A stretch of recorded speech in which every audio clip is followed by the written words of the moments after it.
And welcome out to Revolution. This is part 25 of examining TurretinFan's response concerning Revelation 16:5 by Nick Sayers. So if you've been following through with this, you know the drill, and I'm just going to get straight into continuing on with this video that TurretinFan has done. So this will be video number 19 of his, I think it is. Yep, part 19, and so this is our part 25.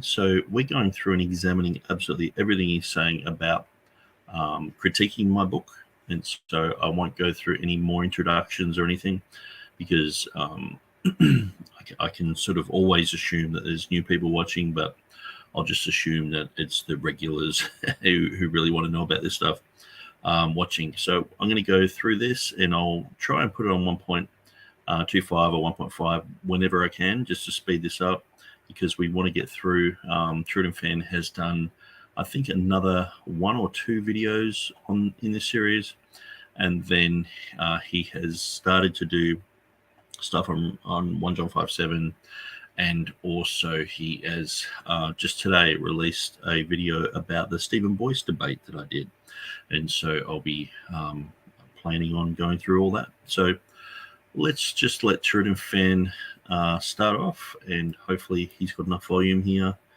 Let's go. If I can, and I think I can. It's my so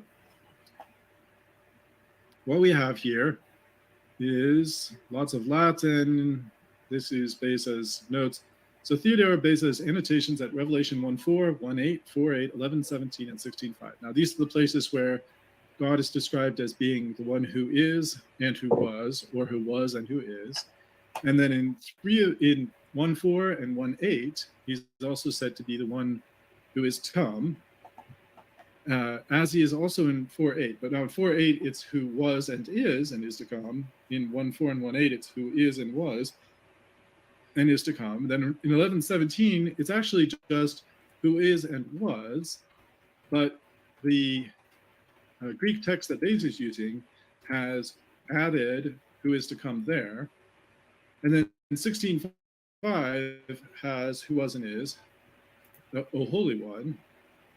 And Beza sees this as problematic because for Beza, there's 5 different places that have this similar phrase. 4 of them are the same, and the fifth one looks incomplete to him. So, but let's hear what he actually has to say. And I think the logical way to do this is to start with his comments on Revelation 1:4, and we'll go through this translation of what he has to say here, which I think is a little bit better than what Nick had been working with. But anyway, we'll see. Now, I don't think Nick in his book offered any translation of 1:4.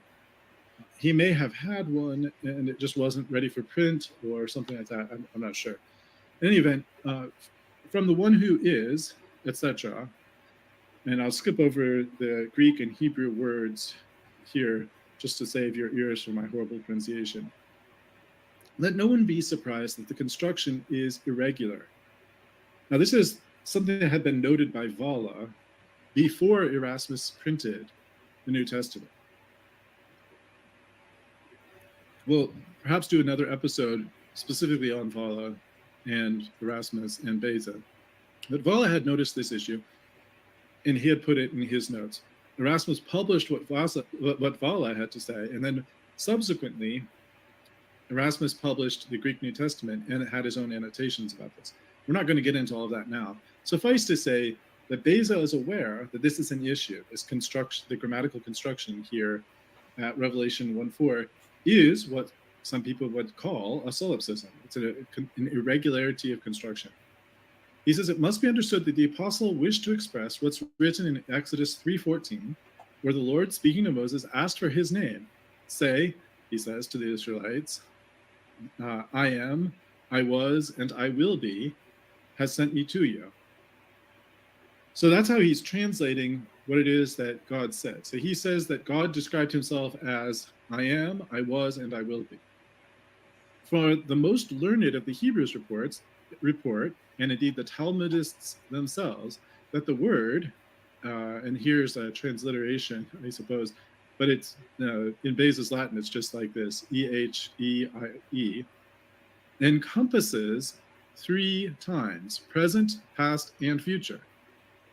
And by it, the perfect and complete stability of God in all respects is signified. In other words, God is the same yesterday, today, and forever, as we see elsewhere in Scripture. But who could have expressed this with a single word? So he's saying that this is interesting.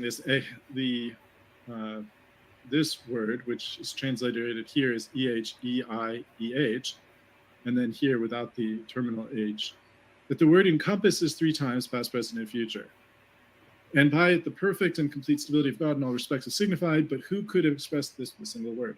But the knot does not yet seem to be untied. For why didn't he say, Tohontas? And the answer is John wished to explain that the sacred name Jehovah, whose etymology is given in that place in Exodus, for if he had used hon and erkomenos as participles and hen as a verb, he certainly would not have expressed the name, but only its meaning. Namely, if he had said, Tohontes kai hos en kai tu erkomeno, therefore, hon, hen, and erkomenos must be taken not as participles, which is what they literally are in Greek. They're literally participles. He says, don't take them that way, but as proper names. Interestingly, he does say proper names plural.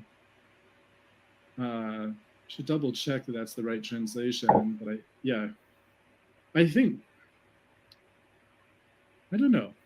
Maybe I'll double check that translation.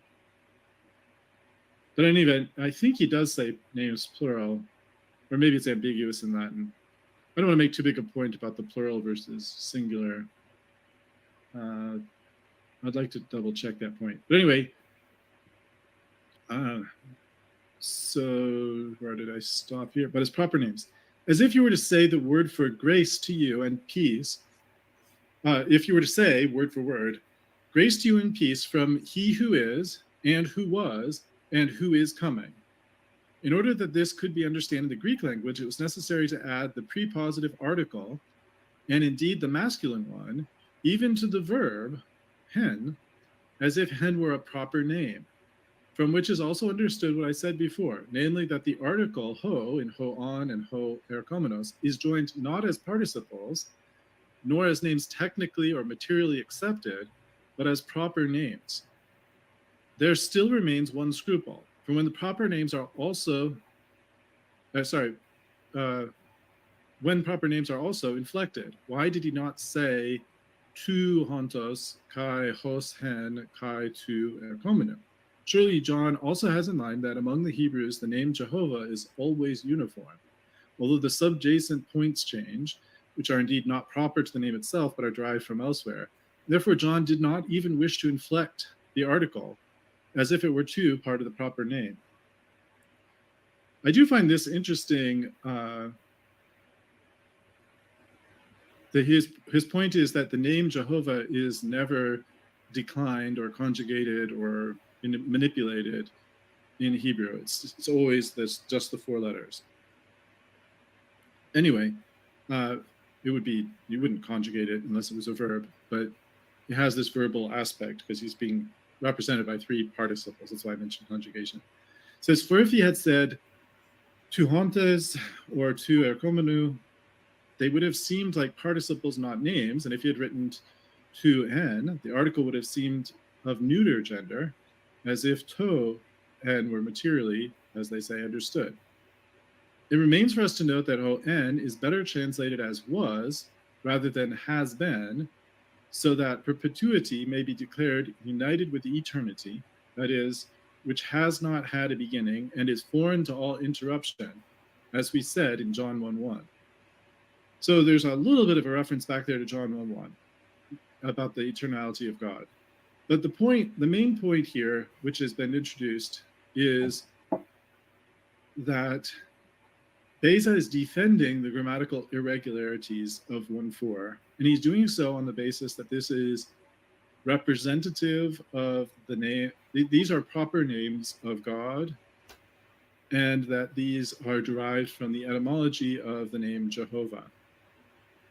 Then he says, and the one who is to come, kai or komenos, why not rather hosomenos? I think that's what this is supposed to be. He has this interesting abbreviation. I think he means hosomenos, as hoed. Certainly for two reasons. First, because it would seem in some way to introduce some new principle of essence. Then because it sets God up everywhere to be proposed to us as a judge. However, we know that it will happen, the Father will judge the world in the Son. See below 15:5. So this is a bit vague, this particular comment. And the 15:5 is very, very vague. I'm almost certain that this is just a transcriptional, not a transcriptional, I think this is just a typo that got repeated at multiple editions of Basil's annotations, that he meant 16:5 and he said 15:5, because there's nothing relevant in 15:5 that I can find. And 16:5 is highly relevant and related. So I'm pretty sure this is just an error, 15:5. But in any event, I didn't provide any transcription of the notes at 1.8. They're dealing with the alpha and omega and some other details, but not with this particular phrase. At 4.8, he provides some additional comments. What he says here is, remember, 4.8 reverses the order, was, is, and will come. And he says, the Vulgate and Erasmus, who was, who is, and who will come, an interpretation that I'm compelled to embrace somewhat so that I may avoid novelty. Otherwise, it's quite clear that en, hon, and erkomenos are placed in position of God's proper name. Nor should they be understood as in the common language as being said about someone who was, is, and will come. Moreover, this passage is also remarkable for establishing the coessential deity of Christ when it is discussed about the one who is to come, that is, about Christ himself. So I appreciate him following Vulgate and Erasmus here, but my comment on this point is, notice that although the name for Jehovah is not altered, it's always the same, this order between 1 and 4 and 8 has been changed in 4.8. So it's not who is and was and will come, it's was and is and will come. It's a different order. And Beza, although he uses the indeclinability of the name to explain why that's in 1.4, the issue that he's explaining this indeclinability of the name by the fact that there's this nominative article instead of a genitive article, he explains that by saying, "Oh, you don't mess with God's name." But here in 4.8, the order of the verbs is changed, and he doesn't comment on that as it relates to this unchangeableness of God's name. And in 11.17, it's very terse. His comments are very terse. He just says, "which are, see above." But notice again, although now he has in his Latin, he even changes the conjugation of Latin verbs to second person instead of first person. He had previously said that God's name doesn't follow those same rules in Greek because of its similar not following the rules in Hebrew. So why in the world is he changing the conjugation, or why is he changing? It's like, the thing is, I understand TurretinFan's got all these questions, and why is he doing this? Why is he doing that? I just don't think TurretinFan knows Greek really well. If you were to get someone who knows Greek, they would probably just explain this logically, why this happened.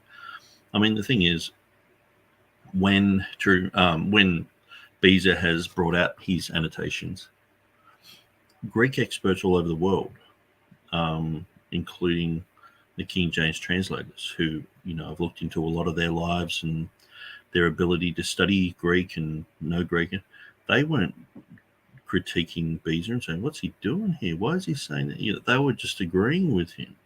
So this is one of the things that I just find, I just don't think TurretinFan knows the Ethiopic, knows the Greek, knows it and well enough to be able to say, well, these guys got it wrong. And so it's great to question things. Okay, I can't understand why. And so, but there is another reason why you can't understand why, is because you can't understand it because you are not yet at that ability to understand it. And so there's nothing wrong with putting your hand up and saying, hey, I don't know enough about this issue. And obviously Theodore Beza knew a lot about this issue, had written about this issue. And as I was mentioning in my previous video, I'm like, well, he mused over these things, for a long time. It's like, oh, no, he didn't, and it's like,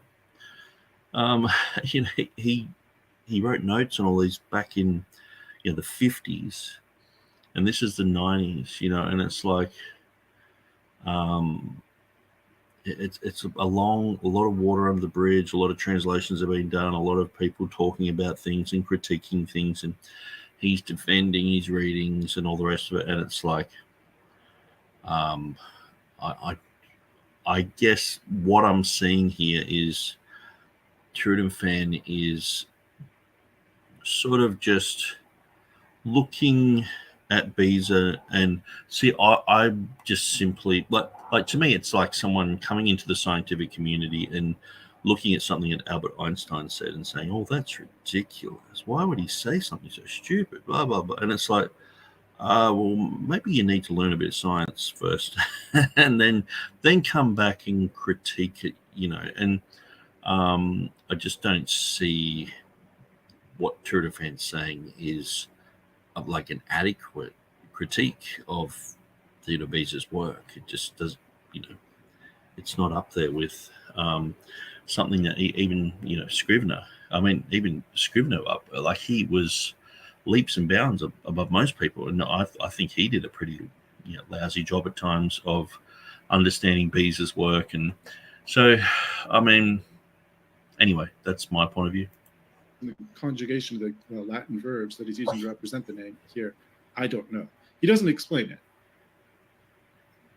And then finally at Revelation 16:5, he says, and here's, I think this is a better translation than the one that was offered by Nick, so I'm going to work from this. And it says, and who... Okay, but what I'm noticing is TurretinFan is not acknowledging where he got these translations from, and he's not saying whether it's his or not.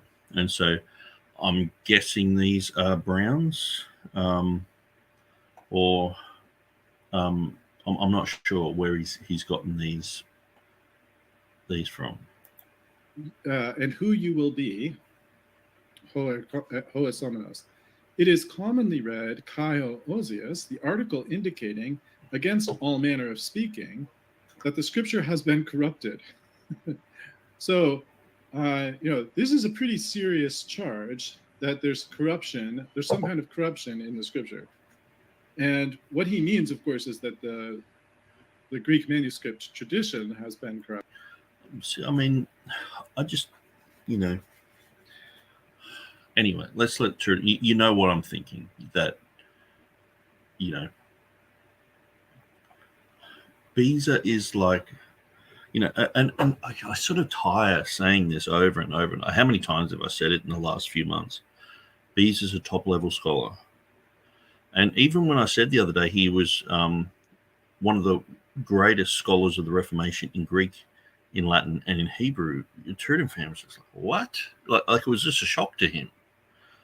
And it's like, how many times have I been repeating it? And so this is why I can't understand why TurretinFan isn't like he's actually critiquing one of the greatest linguists of the Reformation, one of the greatest Greek scholars, Latin scholars, Hebrew scholars.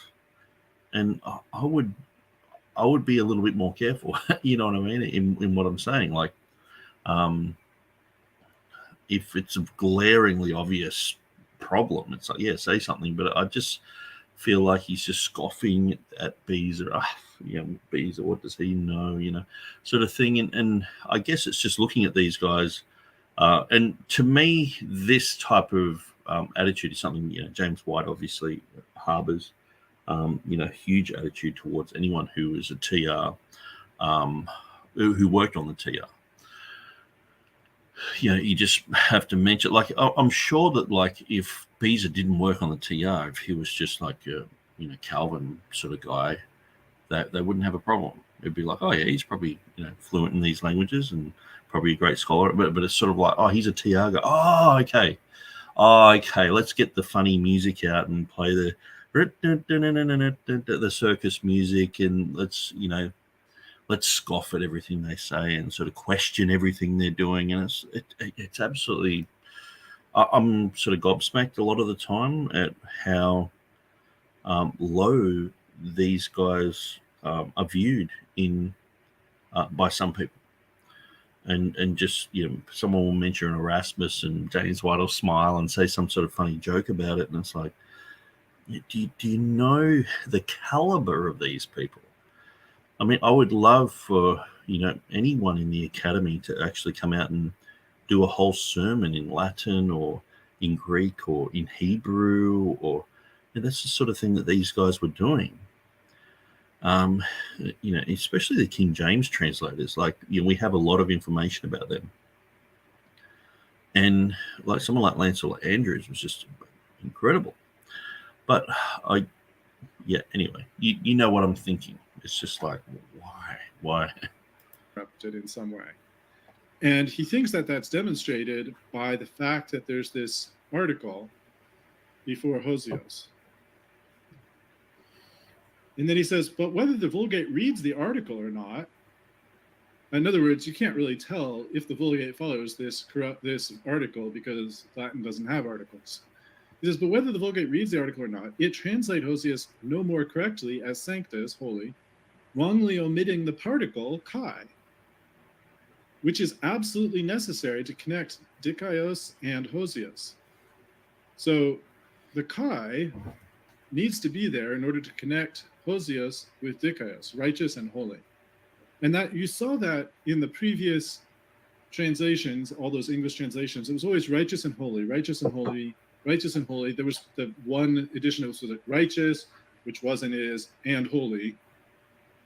But the and holy is used to connect back to righteous in this understanding. And interestingly, this is where there is a division in the Greek texts. Some of the Greek texts have the chi, some of the Greek texts don't have the chi. I think it's like a minority reading about, around, in the 100 manuscripts that I was looking at, it was around 30% had the chi and the others didn't.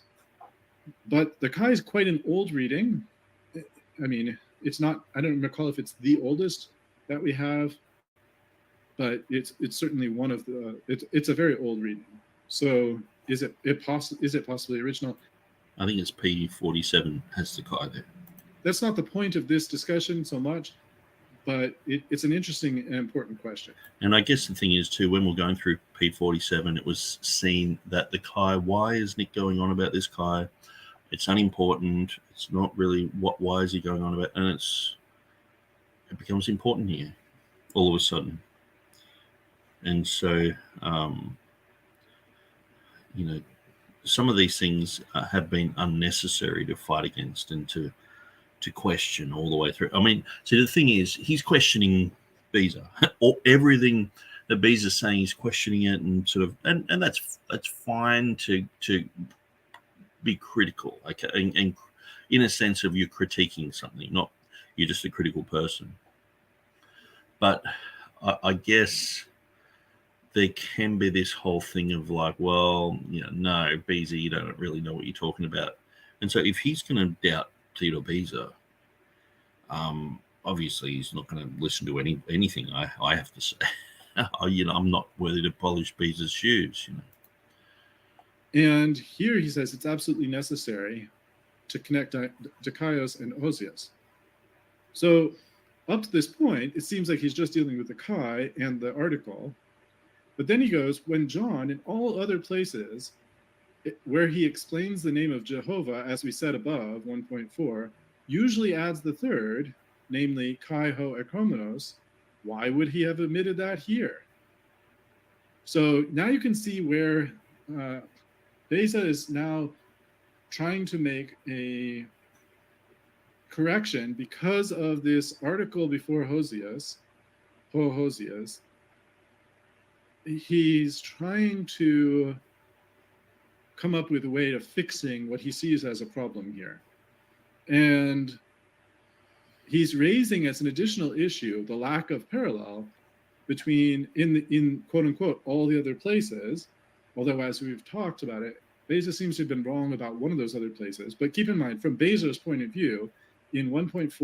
And she's saying Beza's wrong. I mean, that's where the chiastic structure comes into play. So I'll just get back to Revelation 16:5 here on my...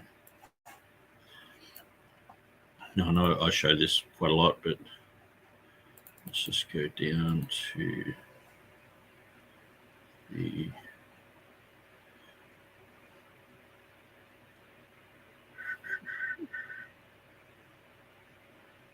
Okay, I can't see it. I have to search. The chiastic structure. So you have the A, B, C, B, A. So you have the past, the present, the future, past, present, and future. Then in the middle, you have you have the present, the past, the future, present, the past, and future, and then here you have present, past, future, present, past, and future. But in the middle, you have the past, the present, and future. So we can see this, which is and was and is to come, which is and was and is to come, which was and is to come, which art and wast and art to come, which art and wast and shall be. So it's very interesting. And so, and I guess another study that I could probably do is ask the questions, why does it have art when it art there and wast and art to come? Which here it has was, is, was, and is to come, instead. And so all these things have to be looked at. I haven't really had time to do that, but you can see it here in this pattern. So these type of structures are throughout the Bible, so it's quite interesting. Anyway, let's continue on. 1.4 in chapter 1 verses 4 and 8, in chapter 4 verse 8, and in chapter 11 verse 17, Beza thinks that you have all three times, past, present, and future, or present, past, and future. But anyway, you have all three. So in those places they add the third, the kai hor komenos. So why would he omitted that here? Now he asked the question, but for him, it's just obvious that he must not have omitted it here. And he says, therefore, and this itaque, it's a kind of a key point. This is the therefore that's telling of what was Beza's thought. His thought was, he really believes this is not the right reading, even though the Greek manuscripts have it. He thinks that the article demonstrates that the scripture has been corrupted here. And therefore, he says he cannot doubt that the genuine scripture is what I have restored from an old bona fide manuscript, literally an old manuscript of good faith, namely ho esomenos. And the reason why ho ekomenos is not written here, as in the four places above, namely 1:4 and 8 and 4:8 and 11:17, is this: because there it deals with Christ as the judge who is to come, but in this vision he's presented as already sitting on the tribunal and exercising the decreed judgments, and indeed eternal ones. Now maybe he means that in 15:5 is where he sits down as sits on his throne. Perhaps that's what he has in mind. I'm not sure. But anyway, so maybe 15:5 wasn't a typo. I think it is, but I'm not sure. But anyway, so now you'll notice, and here's that the notes at 1560 in his 1565, and actually you can't quite see because of the scrolling issue, but you can see that on the left side is the Greek text of 1565, and it has Hohosius, and he's underlined this, and he's also marked some things about this quia judicasti. He's changing that as well. But you'll notice, let's see if I can scroll this across for everyone, that in the right margin, he has written ho esomenos in his own handwriting. It's not the easiest thing to read. It's just all by itself. So that's his note to himself that he is going to, let's see if I can get back out of here. He's going to change it. And that's what we have. Those are the notes we have from Beza on this point. So there are some points where I would kind of disagree with Nick's analysis of what Beza was thinking. So, like, for example, he says that, what are some of the points? He says that and holy caused a division between the words. That's not what Beza was saying. Beza was saying is that the absence of the chi is problematic in the Vulgate.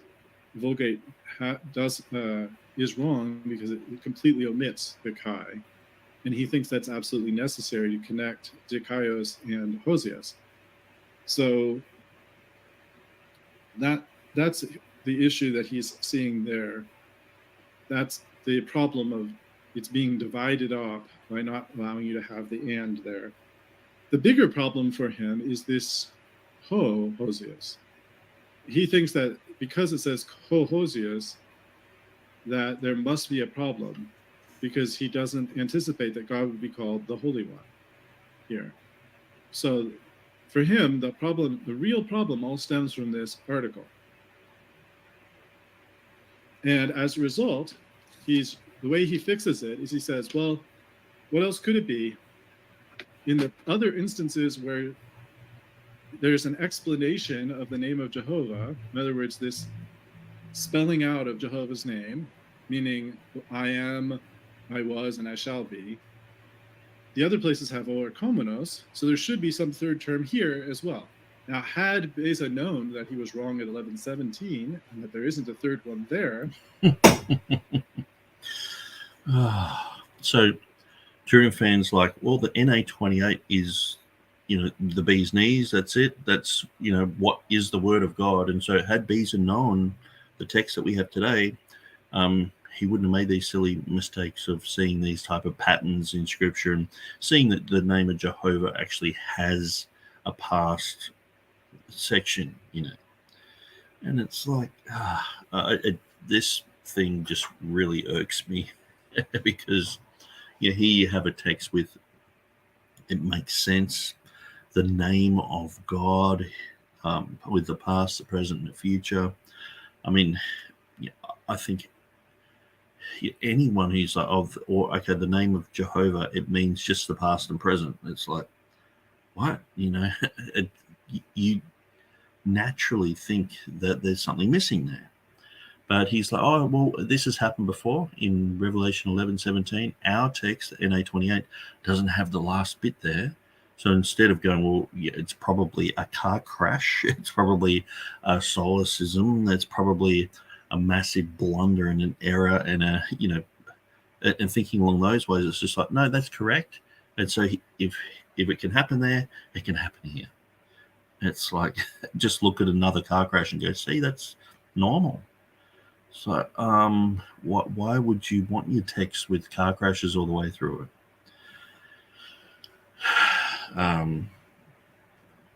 To me, it's bizarre. It's strange. But then he might not have been so quick to make this particular change here, and he might have found a better. And so what Theodore Beza didn't know, like he knew about, it says the usual reading here is Kaiha Ozios. It is commonly read. Well, in the other edition, it says the usual reading is Kaiha Ozios. Well, how come he knows that that's the usual reading there? But in Revelation 11:17, he didn't know the usual reading there.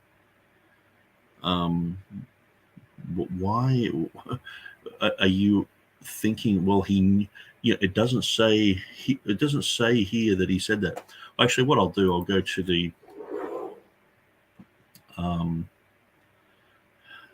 well, he actually does go to the 11:17 footnotes in his on his website. So let's have a look. 11:17. Okay, I'm not sure if I've gone too far, or let's start from the beginning.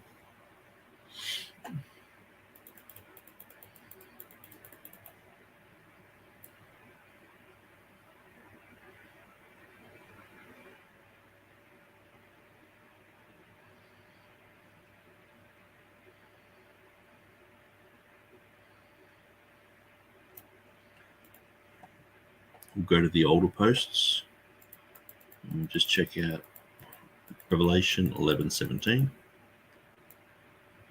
Okay, here we go. So that's 4,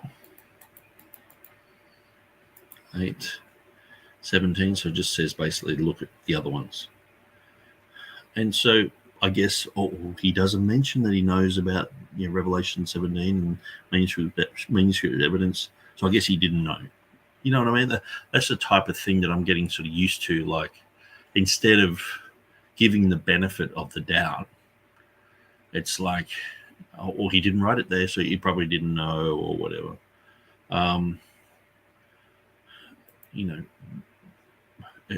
To me, it's just strange to think that way. Of course, he knew about manuscript evidence about all these verses.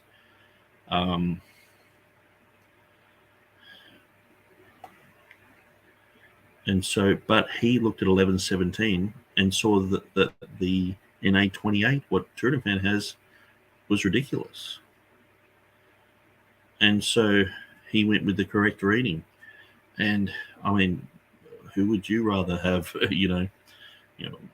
Westcott and Hort, a bunch of other Unitarian guys, Carlo Martini, blah blah blah, and James White, TurretinFan, Jan Krones, a handful of other people. I know who I would much prefer to trust on this issue, Theodore Beza, and just the people of the Reformation. And so, anyway, that's a side issue. So let's just continue. The reason for maintaining the Greek text as it is, but he didn't. So he thought there was this pattern, and he needed to finish the pattern. So is he saying that Beza just didn't know about the manuscript evidence in Revelation 11? This is just amazing. It just amazes me. Anyway, let's see what he says. I am, I was, and I shall be. The other places have oikomenos, so there should be some third term here as well. Now, had Beza known that he was wrong at 11:17 and that there isn't a third one there, then he might not have been so quick to make this particular change here. And he might have found a better reason for maintaining the Greek text as it is. But he didn't. So he thought there was this pattern, and he needed to finish the pattern in 16:5 as well. And so he had to decide between what Erasmus had proposed, which is, so he didn't know. Beza didn't know about the manuscript evidence at Revelation 11:17. What? This is bizarre. It's I can't even bring a parallel to how strange this is. It's like saying, an electrician that I know didn't know electricity existed. This was his main work in his whole life. This, he's got a team of scholars working on this. This is what Beza is known for, renowned for. And he didn't know, but basic things like that. We may talk about that more another time. Erasmus had proposed Horacomenos, and rather than adopting that, maybe Valla had as well. I think Nick suggests that Valla had. So he had to select between that and... No, Valla actually wanted to introduce Agios, and he said it was to do with the Holy Spirit. So it was like the Father, the Son, the Holy Spirit sort of thing. Something else, but the something else is Hoasomenos. And so he ends up going with Hoasomenos. And he goes with that because of that's the reading that's in the manuscript. The reason he gives is because he's already sitting on the tribunal. He's not coming in judgment in the future. So the third part is not that he's coming in judgment, but now it's just he will be. So I appreciate your comment. This is some high-level scholastica. Well, it's a fun study that I've been going through. I've just been reading through Nick's book and trying to analyze the arguments that he's presented. He sort of led the way here, and hopefully the work that he's put in, I can sort of build on that and go from there. But what about this old bona fide manuscript? So I have some serious reservations about this claim that Beza says. He says he cannot doubt that the genuine scripture is what I have restored from an old bona fide manuscript, namely this. This old bona fide manuscript, I have no idea what it is, or even if it ever existed. So, but when I say this, it'll be misconstrued and I never said that Beza was a liar, or that Beza was one of the Three Stooges, or what other conclusion do we come to? Like, just listen to what TurretinFan is saying here. What we have restored from an old bona fide manuscript. Listen to this. Namely this. This old bona fide manuscript, I have no idea what it is. So he has no idea what this manuscript is, okay? So what? Do you have any idea about the vast majority of manuscripts and what they are? Do you have any idea about the manuscripts that Erasmus used that no one knows about? We've got all these readings. It's like, where did these come from? And they have to go, probably the Latin, it's like, and that it doesn't even match up with the Latin. Or even if it ever existed. Or if it ever existed. So here we have Theodore Beza.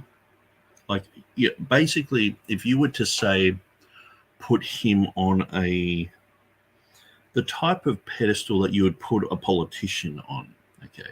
So if I was to say, the Prince of Sweden, you'd be like, who's that, But if I was to say someone like Donald Trump or Joe Biden, you would go, oh, well, they're right up the top. And, half the time people think these guys are ruling the world, but it's really the military ruling the world. But they're perceived as being right at the top. And Theodore Beza was seen as the main guy in an era when you've got England becoming Protestant, in an era where there's an explosion of Bible translations, an explosion of biblical scholarship. Theodore Beza is like sitting at the king of the castle. He's at the top of the sandpit there. And what, he's just going to come out publicly and say, I've got a manuscript and lie to everyone? Like, what other conclusion would I come to with you saying this? Like, I don't even know if he had a manuscript. Well, why don't you trust his own words? Why would you mistrust his words? I just can't understand why. I can understand a politician lying, or, say even someone like Thomas Jefferson or George Washington lying to cover up something to protect soldiers, or because he's got a spy operation happening or whatever. But why would Beza lie here? What has he got to gain? And he's doing this in front of the whole of Europe, like sitting on top of the sandcastle, saying, "Hey, I've got this manuscript with this reading in it," and everyone just goes, "Well, apparently he's got this manuscript. Okay, let's move on." And TurretinFan's just like, "No, I think it's didn't exist." Let's listen to that again, because this is very crucial. Just this attitude towards Beza, it just amazes me. And here, from an old bona fide manuscript, namely this. This old bona fide manuscript, I have no idea what it is, or even if it ever existed. And here's my problem with that. Some people will say, well, Beza... So because TurretinFan can't figure it out, it mustn't be real. I'm like, man, like, that's okay. No, I know TurretinFan watches these videos, so I know he'll be probably disappointed that I'm sort of mocking him a little bit here, but it's like, the correct response should be, okay, Theodore Beza says here he has an old and ancient manuscript. We haven't really been focused on Textus Receptus issues for the last 200 years. There's only been like a small handful of people who said that he actually had a manuscript. Jeff Riddle, Nick Sayers, Jeffrey Koo, you can name him on one or two hands. And yes, well, kudos to them. We've retranslated this section of Revelation 16:5 in his annotations. This is probably, I guess, the fifth, retranslation since I've written my book. And he does say, it's an ancient manuscript. Wow, this is good information, because now we can start searching for this manuscript, trying to figure out what it is. But instead, it's like, no, he didn't have one. But to me, that is like Gail Riplinger stuff. It's strange. Like, why would you doubt what he's saying clearly? And this happens with Erasmus too. Erasmus will say things, and people just go, no, let's not believe Erasmus. Let's believe some weirdo scholar. I'm not saying this about TurretinFan, but I'm saying, half the time it's just someone like Jan Kranz, who's sort of on the border of being just like Bart Ehrman half the time. And these guys, that they're in the same scholarly guild as Ehrman. And why would you believe what these guys are saying about Beza and Erasmus? And read their own works. Look at what people were saying about them who were around them. Look at what Calvin, because I'm sure that TurretinFan, he's got Calvinist Reformed under his name there. Like, do you trust Calvin even? Do you trust the Reformed community to look at Beza and go, yeah, he was making some good decisions. Yes, he was a smart guy. Yes, he knew his Latin. Yes, he knew these things. Look at the testimonies of Ianius and Tremellius. They trusted him enough to be doing Bible translation work with him. If someone's a liar and they're doing Bible translation work, I mean, that's really bad. You usually sack those people, even if you just find out it's a small issue. But because you want integrity. So imagine this. Imagine he's just about to throw his whole career away to have this reading. Think of that, anyway. Just said he had a manuscript. I think I've heard Nick say that. And I will just want to point out on that point, that is not what he says. He does not say he had a manuscript. He just says he corrected it from an old manuscript. Now, you might think that's a narrow point of distinction. Because we want to go the route of Henry Stephanus was 18 when he did a bunch of collations. He was, just didn't know what he was doing, probably couldn't even read the Greek language. And then, therefore, it's like this Three Stooges thing. Beza just, fumbles along and goes, oh, the collations. Like, Joe Biden, I'm going to pick that reading from the collations. and without understanding that Henry, didn't know what he was doing when he was a young guy, and then adopted those readings and adopted this reading, and the rest is history. King James reading is stupid. Their reading is best, because what he's saying, he wants to open the door to those possibilities, which are ridiculous. And as I've done in other videos, I've read through the testimony of Henry Stephanus, brilliant guy. I mean, I wouldn't dare raise my finger against half of these people, because you're going to be judged by every word. See, I can't understand this. I've been recently coming against the once saved always saved stuff. I understand Calvinism sort of has a little bit of this stuff as well. You're selected by God, you're the elect, and that's it. Not much you can do about that.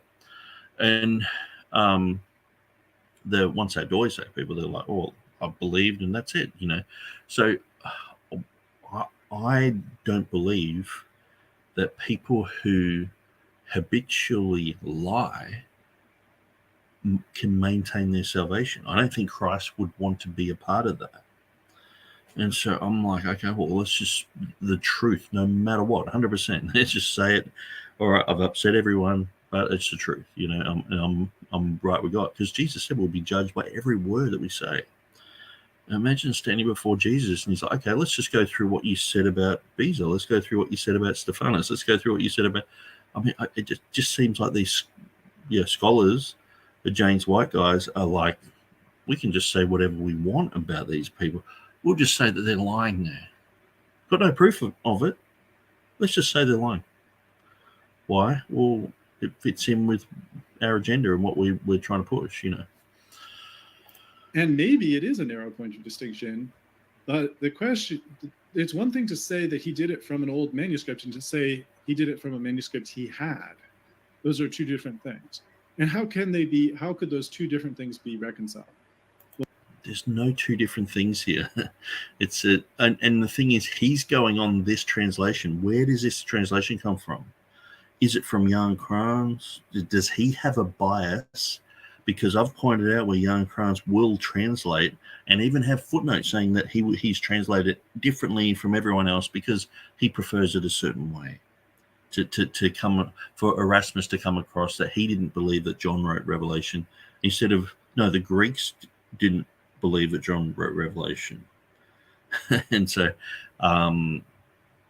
you just got to be careful. I don't know who did this translation, but literally from a manuscript of good faith, I cannot doubt that the genuine scripture which I have restored from an old bona fide manuscript. So he didn't have this manuscript now? It's like you're just splitting this thing in half and making two different stories.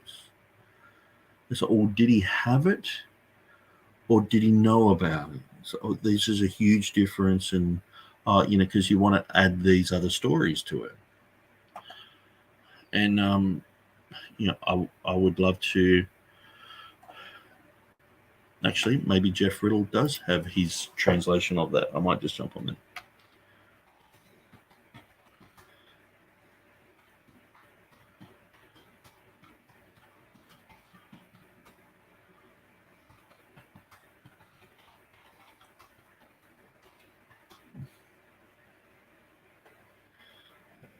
Let's have a look.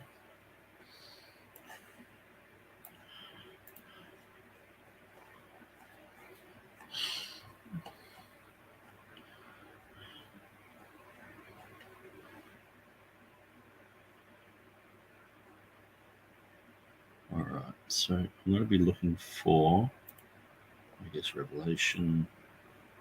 Actually, maybe Theodore Beza might be better. I think it is this article, 117, that has his translation. Yes, it does.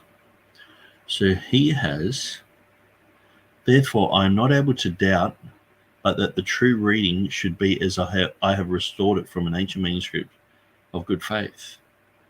Okay, so he doesn't say that he owned it or anything, but he's not even mentioning those things. So it's a complete speculation to go either way, whether he owned it, had it in his hand. Obviously, he knew of the reading.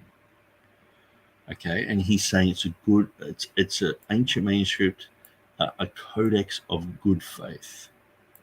So the implication, Beza did not simply make a pure conjecture, but he had taken this reading Vetusto Bonafide a manuscripto codice from an ancient manuscript handwritten Greek codex. What was this codex? We don't know. But this challenges the whole notion. Yeah, so basically this comes against the whole conjecture thing, proves James White wrong. And so I guess, TurretinFan's trying to maintain that this is a conjecture as well. Because you've had the Academy saying this. I mean, this goes back to Nestle Everhard as well, or Nestle Everhard, who in Everhard Nestle, I should say, who in his 1598 Greek edition mentions Revelation 16:5 and how ridiculous it is that the King James Version follows that, and people follow the Greek reading of that in the Textus Receptus, and this is one of the reasons why we should go with a critical text edition, and why the Bible Society should move away from the TR, and he was saying it's a pure conjecture, but that's not what Beza was saying, was it?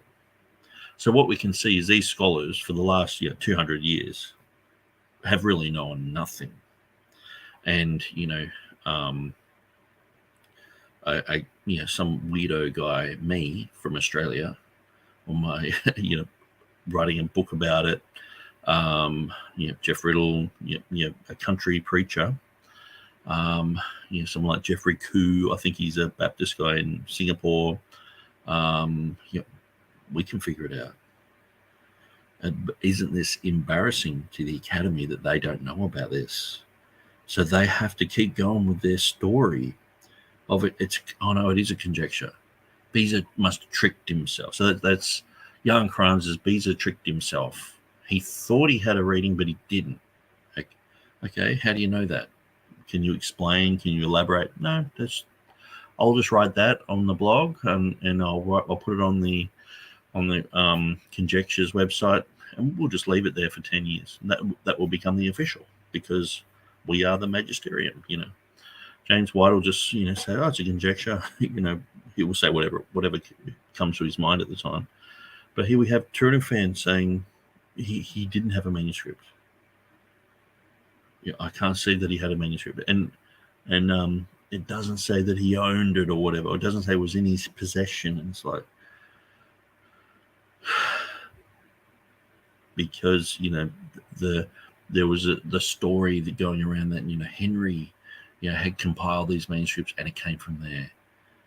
And it's like, so anyway, that's where TurretinFan wants to go. I wouldn't be going down that road if you paid me lots of money. But anyway.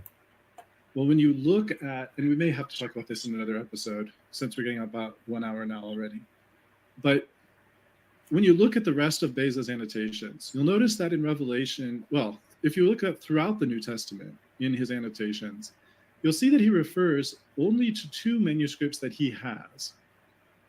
He refers to Codex Claromontanus.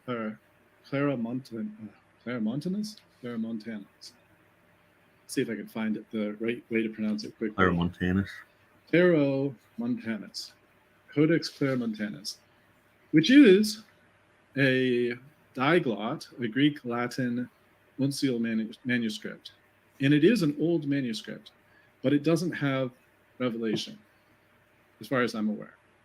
Pretty sure it doesn't have Revelation, but it is a Greek-Latin diglot, and it is quite old. And he does sometimes refer to this as my old Greek manuscript or something like that.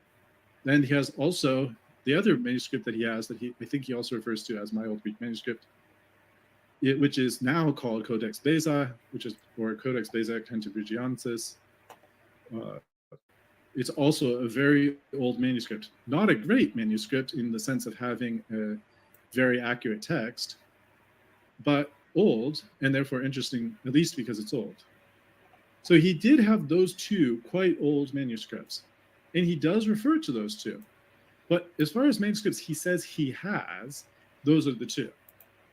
what about these other references to having, or to references to something reading such and such a way in an old manuscript? Well, from what we can see, he uses collations by others in his work. So he uses collations by Erasmus, Stephanus, the Complutensian polyglot. He does mention the Complutensian polyglot, so he has that. If you consider that another, it's not a manuscript, but he does specifically refer to the Complutensian polyglot, if I recall correctly. But he also talks about Erasmus. He talks about, he does speak about Arethus, which is just, I believe, the same thing as Andreas' commentary in Revelation. He'll say Arethus has such and such. But he seems to be referring not to some specific copy that he has of Andrew of Caesarea's commentary, but to readings that are indicated as coming from. So this is one of the accusations that James White makes against the King James translators, because he has this story that they only used Beza and Stephanus and perhaps Erasmus, and that's the only ones they were allowed to use, sort of thing. It's like, oh no, how do you get that? And then, so he has to back up that story. So he'll just say, oh, well, they never use manuscripts. They just use printed editions. Yeah, and I've heard James White say that 100 times. And I'm like, well, how do you know that? And so when you go through and you study these guys, I mean, these guys were top-notch scholarship before the King James even came to the table, the whole project of the translation. And then all of a sudden it's like, close the doors to any manuscripts. You're not allowed to read them. It's like, why? Well, because James White in the future says that you didn't consult any manuscripts, so don't do it. We can't ruin, it's like, Back to the Future movies, and Biff's gone into the future or whatever, and he's gone into the past. He's going to ruin the future, and it's like, no, these guys were experts. Many times they were looking at manuscripts, and that's one of the reasons why I bring up the whole concept of Henry Saville, and he went and bought with his own personal money 15,800 manuscript sheets of Chrysostom. And so he was buying manuscript sheets so he could collate them and put together the works of Chrysostom. So John Boyce helped with this, so did Lancelot Andrews and a bunch of other guys who were KJV translators, because these were just the scholars of the day. So they had all these other projects going as well. And it's like, okay, they can look at Chrysostom manuscripts, but not biblical manuscripts. It's like they would have been poring over biblical manuscripts, looking at them, studying them, thinking about them. This was, to say that they weren't, it's, I don't know. It's like James White says it, and it just becomes like a cancer in someone's brain that's like, oh, they didn't do it, and I've mentioned, I think they looked at manuscripts, and I've been scolded and scoffed at, and like, as if, our magisterium said they didn't. It's like, yeah, but just general history says they did, and if Theodore Beza, if he's got all these other older manuscripts, these two, and he's looking at everything, he's looking at, apparently the Complutensian polyglot, looking at Erasmus, he's looking at all this other stuff. So he would be going, okay, they're looking at manuscripts. And so we never, it's just this whittling away, this downplaying of who they are as a person. It's a bit like, having one of the greatest sports heroes ever, but it's like, oh, they never trained. Never, No, they just took steroids, It's like, how do you know that? Well, we just know. I said it, that settles it, That commentary by other collators. And seemingly the most interesting thing that he has, which we don't have now, is a collation by Henry Stephanus. See? Which would seem invaluable, and we wish we had it, and it might still exist somewhere, but it's either been lost or destroyed over the years, and no one knows quite where it is right now. But Henry Stephanus had done a collation of a number of manuscripts, something like, I want to say something like 17 manuscripts, but including a couple manuscripts in Revelation. And we don't have those notes. When Stephanus printed the New Testament, this is like the father of Henry Stephanus, when he printed the New Testament, he did include in the 1550, he did include some textual collation notes in the margins, but he didn't include all the notes, evidently, from Henry Stephanus's collation. And therefore, there are places where there may be some textual evidence that Beza had through these collation notes, which we don't have. Now, whether there's some... So notice, we don't have Beza's manuscript, so let's just doubt that he had one. But we don't have Henry Stephanus's collations, but it makes to a better story because we can say that Henry was 18 years old and pimply faced and didn't know anything and was just had an IQ of nearly zero and he was just this pot smoking idiot who was just doing what Dad wanted, like mowing the lawns and can you collate those manuscripts for me, son? So okay, I guess I'm taking over your business but that's a better story. See, it suits them better to go with that because those stories have been believed by Wettstein, Bengal, and these guys have sort of made up these stories. So it's a better story to go with rather than just believe what Theodore Beza said here. You know what I mean? Collation note somewhere that specifies this. It's hard to say. We can't. That's just information we don't have.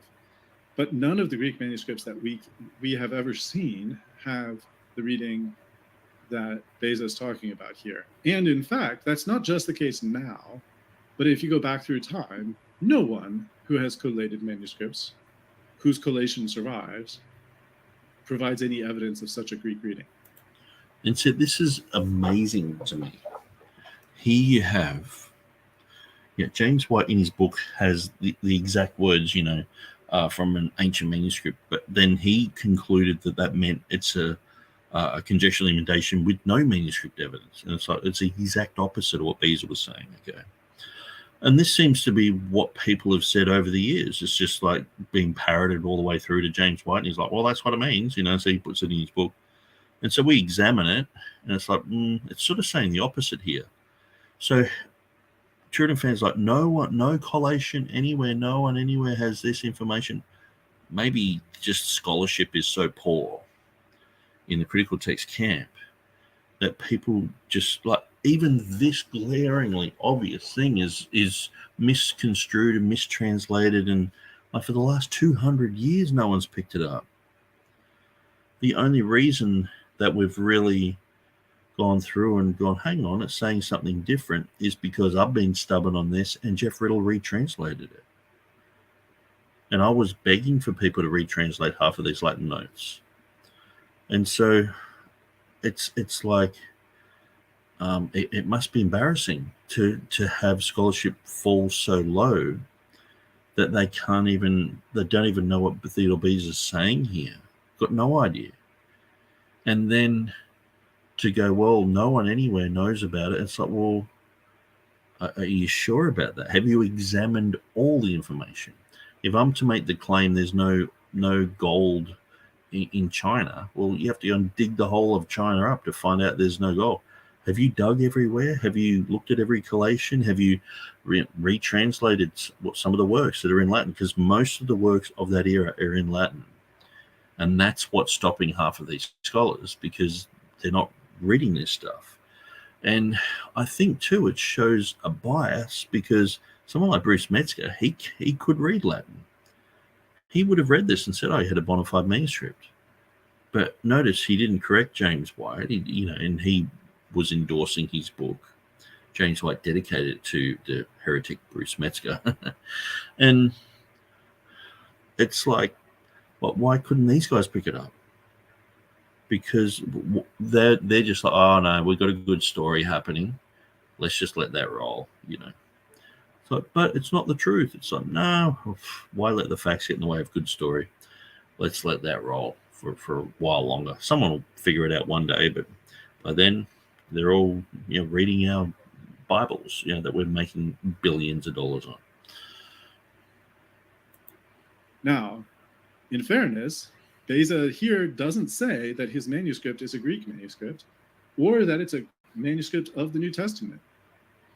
There are uses of hoesomenos in other places besides the New Testament, and there are manuscript copies of other things that might have it. In fact, Nick's raised a lot of interesting observations of people using hoesomenos or something similar, either in Latin or in Greek in other contexts than Revelation 16:5. So is that what Beza has in mind? The problem is Beza doesn't tell us what he has in mind. And his handwritten note, which just marks it through and puts the other reading in the margin, certainly doesn't reference any specific Greek text. So is it possible that Beza is putting this note in good faith? Because after all, what is a good faith manuscript anyway? Or a manuscript of good faith? What is that? This is not a term that I could notice. Now he's just reading this one, where I'm pretty sure Jeff Riddle's one says a good and reliable manuscript. Okay, so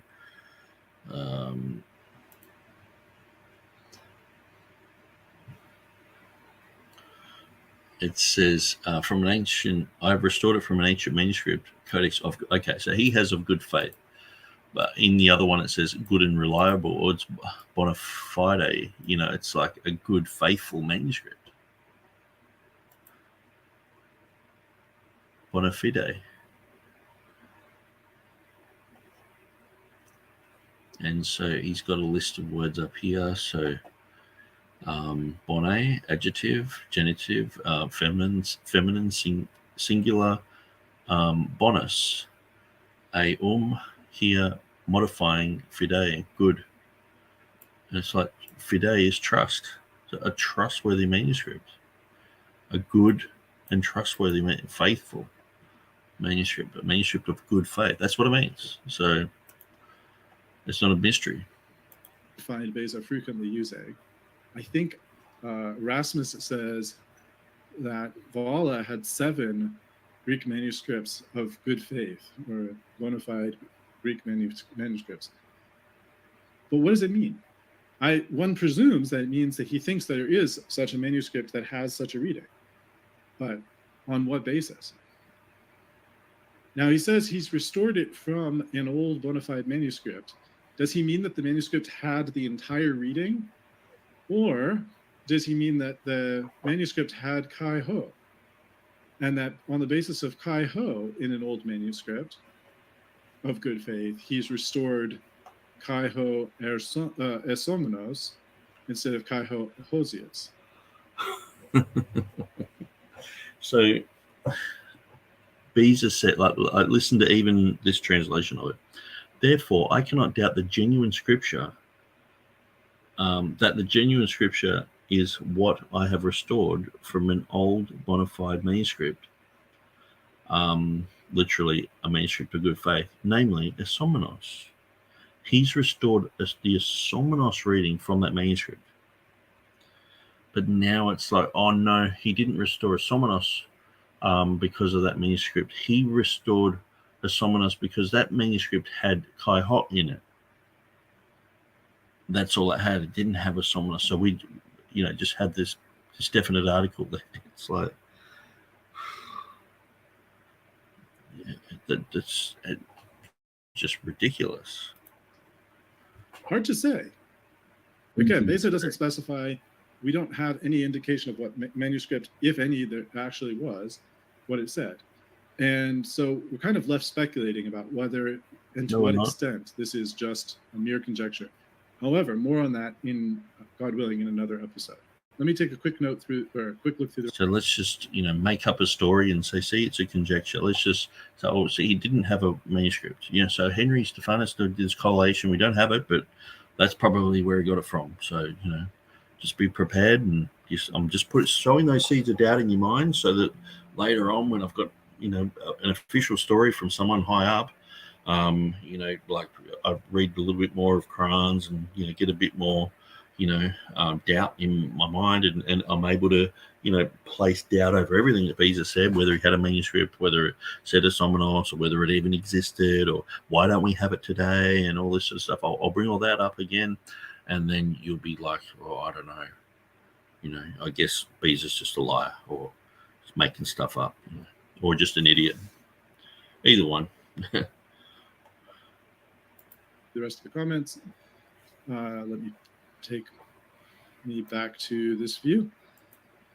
Thank you very much, Doki Doki, for your compliment about the debate. Much appreciated. Let's see. Happy All Saints Day to you too, Richard Fricks. Let's see. Revelation 16:19, quoting from Psalm 75. Let's see. Revelation 16:19 says, "And the great city was divided into three parts, and cities and nations fell, and great Babylon came in remembrance before God to give unto her the cup of the wine of the fierceness of his wrath." Let's see. I don't know. You said maybe Psalm 75? Let's take a quick peek at Psalm 75.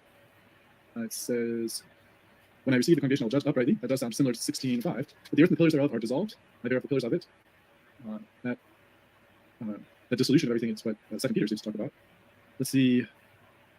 God is the judge. He puts one down, sets another. Oh, here you go. Verse 8. "For in the hand of the Lord there is a cup, and the wine is red. It's full of mixture, and he pours out the same. The dregs thereof, all the wicked of the earth shall wring them out and drink them." So you drink the dregs of the wrath of God. Could be an allusion, or I don't know if it's direct quotation, but it could be an allusion to 75:8. Let's see. Nick Sarah says it doesn't say he used a collation. I don't know who's the it you're referring to. Nick, he doesn't say he. It says he. Let's see what Nick says. This is interesting because Nick is the author of the book. So let's give him priority here. Actually, I was through most of the other comments. Before I get to what Nick said, Richard, Psalm 75 verse 8 would be the verse that's referred to in 16 and 19, and maybe 75:2 would be referred to in 16:5. But coming back to what Nick says it doesn't say he used a collation. He said an old accurate manuscript. So it doesn't say he used a collation, and it doesn't say he had a manuscript. It just says that he restored it from an old bona fide manuscript. Right? Literally a manuscript of good faith. But that's my best take on what good faith means here is what we would say bona fide, legitimate. An old legitimate manuscript. But how did he get it from a manuscript? Well, we have to learn about how Beza used manuscripts. And when we learn about how Beza used manuscripts. But the thing is, for 200 years, no one's known even what his annotations say. And now what the critical text guys are going to become experts in how Beza viewed manuscripts. It's like not even reading what he himself said. We see that aside from Codex Claromontanus and Codex Beza, Codex Bezae, aside from those two that he says he had, and he did indeed have, aside from those, he doesn't claim to have had these other manuscripts. Okay, so now TurretinFan's an expert on Theodore Beza's what he says in his Annotationis, and so I've worked on the New Testament of Beza for I guess probably about 15 years. Reading through it, copying things over, looking at the annotations. I mean, probably to the point where at least 4 or 5 annotations a week. So over the years, looking at things and looking things up and all the rest of it. And, I just don't think Beza has. He doesn't have a bad reputation. And the thing is, when I read Jan Kranz's material, it's just trying to make out that Beza and Erasmus were just very, forgetful, flippant, didn't really care much about the documents, and that's imposed into their character because that suits the critical text side. And James White gets all excited every time he picks that book up. But I just don't think Jan Cryans, he didn't know about this manuscript issue. And when he's showing us, he said he had a manuscript, so he admits it, but he tricked himself. It's like... So it's reasonable to assume that these other references to other manuscripts are to other people's collations, in other words, secondhand accounts of manuscripts. Where does it say that?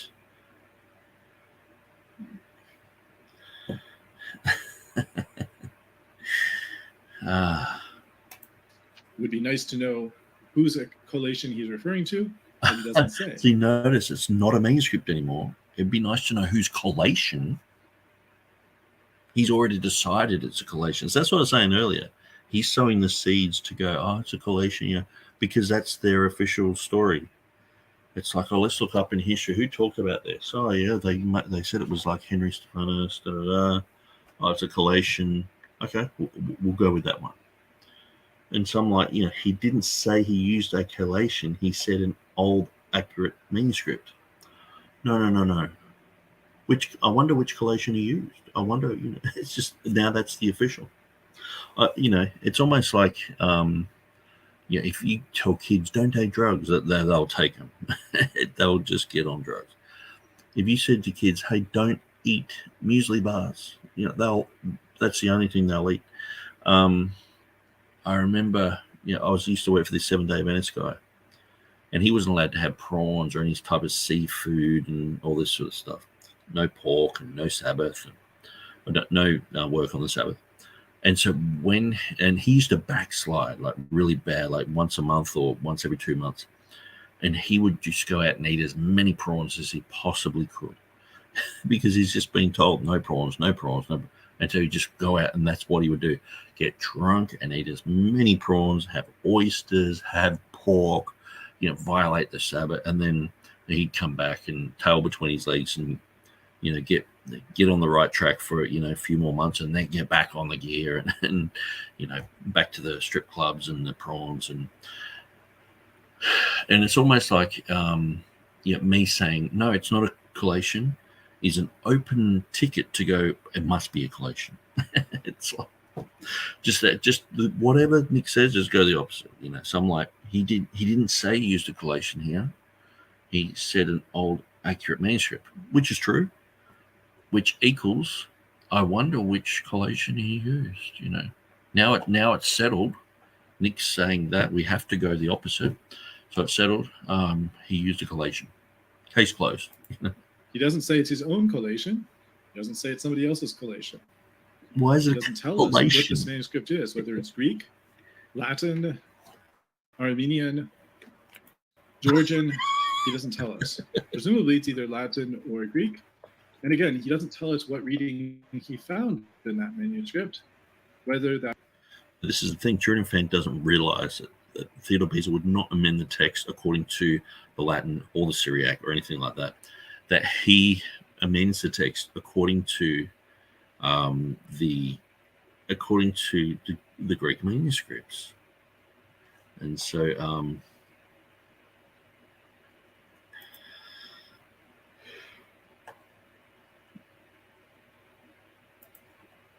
okay. Reading that he found is the entire phrase "Hoer esomenos," or just the kai ho, which, after all, he says that this article is the thing that clues him in to the fact that there's a corruption here. So he may mean that the old, reliable Greek manuscript has kai ho. And indeed, old, reliable manuscripts do have kai ho. At least one. I don't remember how many. But at least one pre-10th century manuscript has that. So now TurretinFan's like, okay, he did do a conjectural emendation, I guess because James White said it and so many other people have said it, how can we all be wrong? Is the Academy that stupid? Sort of thing. It's like, oh, I'm part of that crew. I'm defending them, so they couldn't be wrong, could they? And then it's like, well, I think it's just the article, the hot, Kai hot Ozios. It just had Kai and hot, and that was enough for me to go, for Beezer to go, well, let's put someone else there. That's what he's saying. It's like he just did a conjecture out of thin air. Just put it in there. You can't make this stuff up. If that's all he means, then we can agree with him about what the manuscript said. If that's the manuscript he had in mind, whether directly or indirectly. Let's see what else. Other comments, other follow-up. Well, I don't see other comments, other follow-up, but of course, sometimes people are far lagged out behind where I am currently in here. So Psalm 75:4, Richard asks, Psalm 75:4 says, I said unto the fools, deal not foolishly, and to the wicked, lift not up the horn. Lift not up your horn on high, speak not with stiff-necked. So I'm not sure what you mean. Do you mean to suggest that the horn that they're lifting on high is a drinking horn? Maybe so. I'm not sure. But I don't think that's specifically referred to here. I would think of that probably it's referring to kind of a battle horn. Like the helmet. Anyway, let's see. So, well, I appreciate Nick's comment, and I agree that there's no reference to, I can put this back on the screen actually. So I agree that there's no mention anywhere in this comment about a collation. And instead, what's actually said is ex vetusto. Okay, so you're saying, yeah, there is no collation mention. Okay, and he's saying now he agrees with it. Okay. Bonae fidei manuscripto codici restitui. So that's the interesting phrase that he uses from an old bona fide manuscript codex. But we don't know which manuscript codex it was, whether he got it access to this information about the manuscript codex firsthand or secondhand. He doesn't say. And what we should do. You guys are hoping that it's not firsthand. You guys are hoping that it's like secondhand or third hand or something that's it's some ridiculous thing. Oh, look, now we know that he changed. It can't ever default to he just had an old manuscript that was a faithful old manuscript and it had the exact reading in it. So in order to get to what he means here, or what he could mean, or what he probably means, is to look at what he says in other places in his work in the New Testament, and that will have to wait for a further. Video, I suppose. I don't want to overburden this one video with more than it can bear, but I do want to address this one issue. So anyway, thank you, Nick, for commenting. Thanks as well to Richard and to Doki Doki Bible Club. I appreciate your comments and feedback, and I look forward to at least one more video specifically talking about Beza and trying to get behind this reference to the old reliable or old accurate or old bona fide manuscript codex that Beza's argument is based on. Now, as I said, we don't know what the reading is that he restored it on the basis of. Is he restoring on the basis of the old reliable one saying the Kai Ho, and that's the basis he has in mind? Or does he mean that he actually found those very words, hoesomnos, in some old manuscript?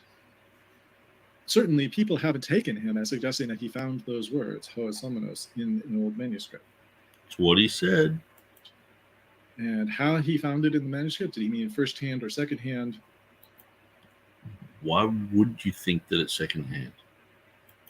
Because no one else has found such a manuscript, people seem to have kind of defaulted to suggesting that he had it personally. He doesn't say he had the manuscript. He doesn't say he owned the manuscript or he was looking at the manuscript. How much does he have to say about it? He certainly doesn't identify the manuscript in any way. And we'll see, God willing, in the next video, why calling it an old manuscript doesn't really tell us anything. Because, I mean, before Vaticanus and Sinaiticus mess Frankenstein text came along, there were manuscripts that were considered good, faithful, and old. That could be 300, 400, 500. And Beza knew what old manuscripts were. I mean, Codex Beza is dated to the 5th century, so he knew what an old manuscript was. Short answer, the too long didn't listen to the next episode, is that Beza had no way of knowing which ones are especially old compared to other ones that are also old. Okay. These guys who was absolutely surrounded by manuscripts, looking at these manuscripts, no, they just looked at collations. This sort of stuff comes from James White. It must come from James White, because who else would make this stuff up? Then James White's like, the King James translators, they never use manuscripts. He says stuff like that. They never went to manuscripts. They only went to the text. How did they know about manuscript evidence? How did they create their own Textus Receptus edition? How did they create their own Hebrew edition without looking at everything? They looked at everything that was available to them. So they basically all become old manuscripts for Beza. So anyway, we will, I guess, leave that here for now. And I do appreciate all the people who stopped by, commented, and I hope that God will be with you.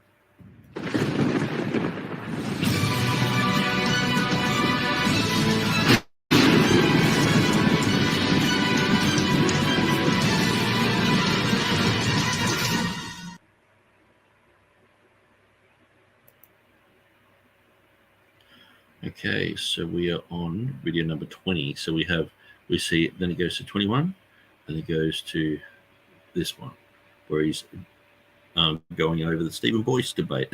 And I was listening to it going, here we go. There was like 10 points. It's like, Nick where does he prove this? Where does he prove that? What is it? In my book. Okay, so let's go to number 20. So we're still 2 weeks behind. So that's why I'm doing so many of these. I just want to catch up. Let's put this on fast for a while.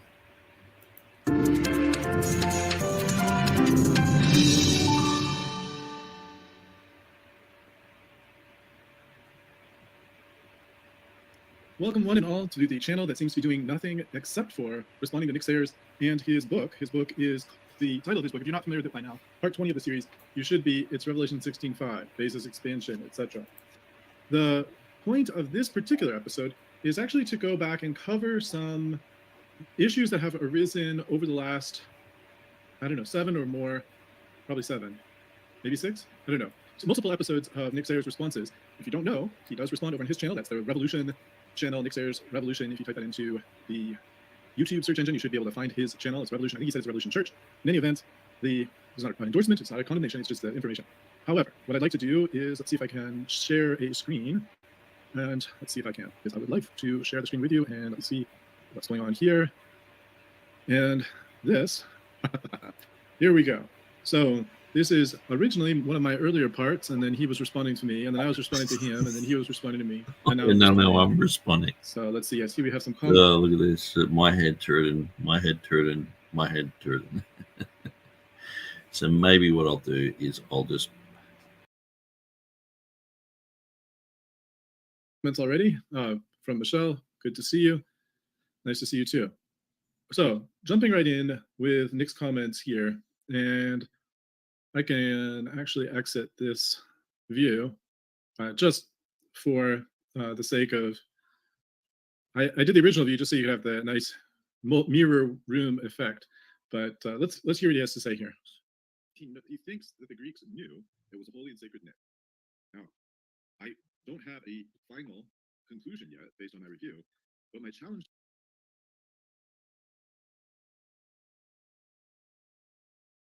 to Nick is, what makes him think that, aside from just wanting that to be the case? In other words, is there some Greek author that talks about that suggests that the Greeks understood this? I think maybe I misheard him the first time when I thought he was saying that the Greeks actually understood this nomina sacra idea. He's just saying here, I guess, just they knew it's a sacred name. But listen to the rest of what he says. And so they had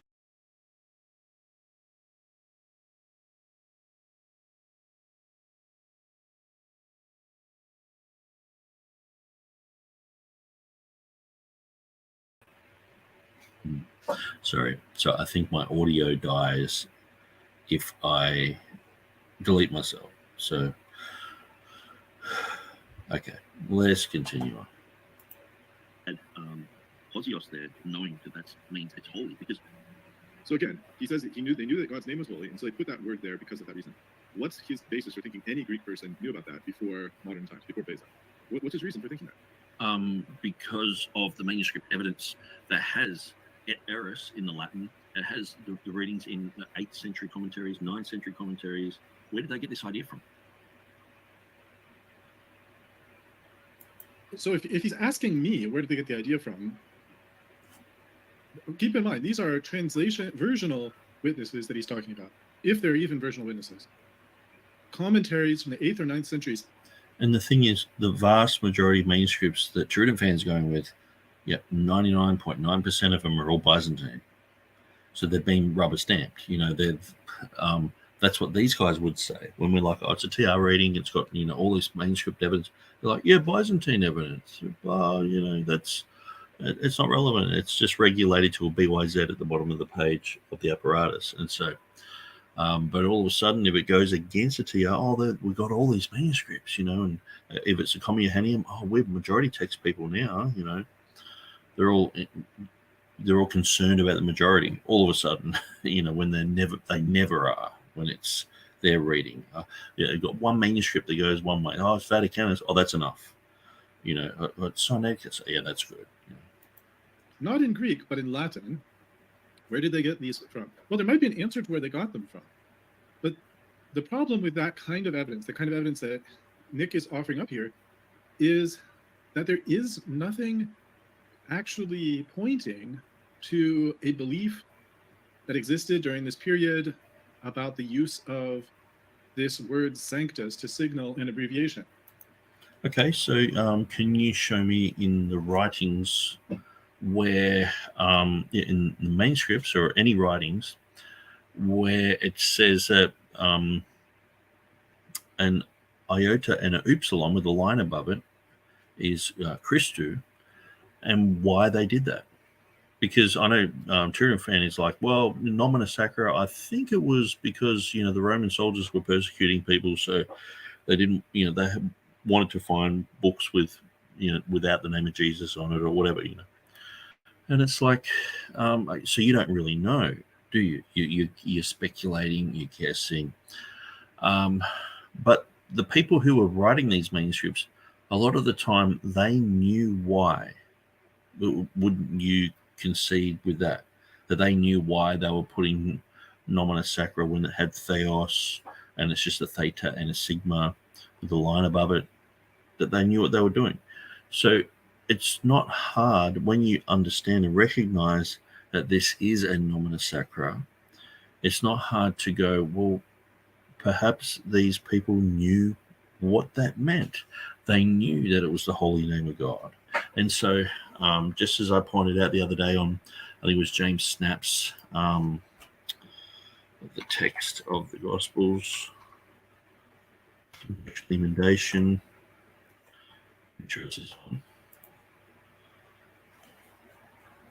where there was a comment about Revelation 16:5. Hopefully I can just find this straight away without looking too far.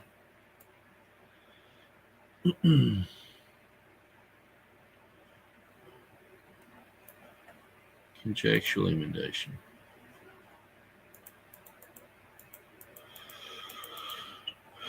Yeah, there were 4 comments. I'm pretty sure this is it.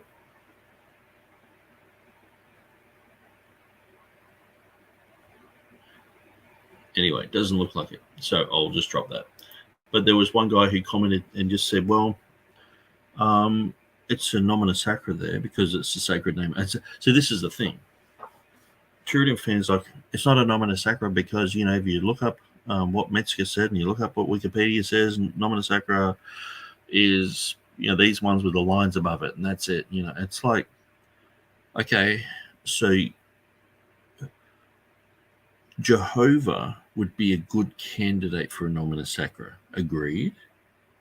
I think you would agree with that if you thought about it long enough and went, okay. that would be probably a major candidate for a nomina sacra. And so the expanded name of Jehovah in its purest form, not is to come, but shall be, that would be a high candidate for a nomina sacra. Agree?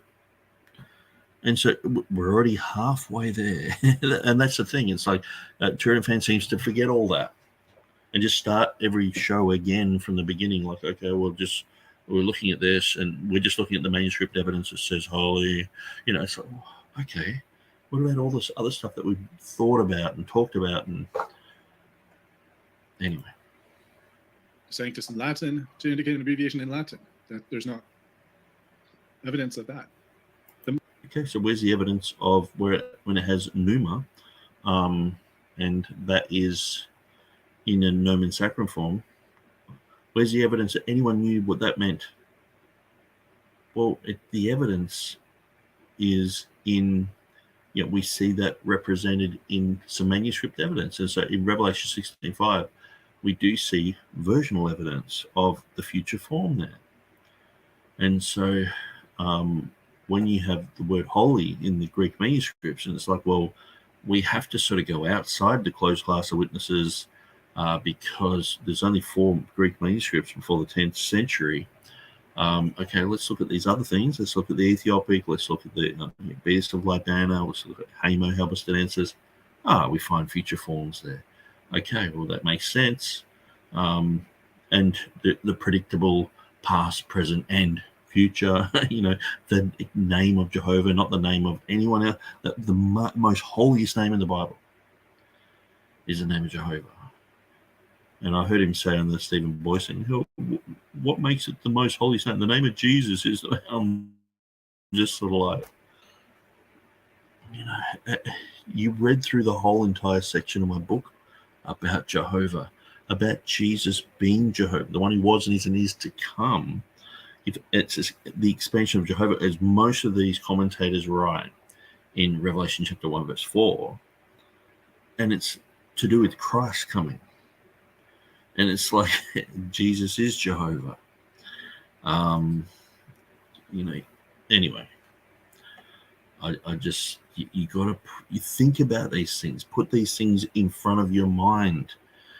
Think about the name of Jehovah and how it's related to Christ, how it's related to the Father as well, how it's it means exactly what Revelation 16:5 says. It's the most indirect of evidence to suggest this in the case where he's trying to make it suggest here. But keep in mind that even his Eris reading isn't in the context of something, if I recall correctly, it's not in the context of anything dropping Sanctus and putting in Eris. And so this is the thing. I'm not exactly sure how the old manuscripts had it. No one is, for any reading in the Bible, okay? But we can look at the evidence that we have and go and speculate. And so when I do that, it's like, this is just Nick just making up things. And it's like, well, okay, if I'm going with my story, I can just go, I don't know how they did it in the early church. Or I can go, well, this is how I think it happened. Maybe it was a marginal note and it had holy there. Maybe it was written above it, holy. Maybe they actually did have a line there, but it was confusing. Who knows? I'm just throwing these things out just as I think of them. But at the end of the day, you have to explain. You've got the past, the present, and no future, okay? Now, TurretinFan's seems very comfortable with that because one of his other scriptures is completely corrupted as well. So he's like, see, there's another corruption. That's fine. We can accept this corruption. But beside that, if you were to go with the TR, there's no corruption in any of these verses, in the 4 earlier triadic declarations. And so why would there be one here? And also, there's no substitution there. It's just the one who is and was, and that's it. Where this one has who is and what was and holy, which art and was and holy. And so you've got so many things So I'm just trying to think. I've just sort of had the goldfish moment again.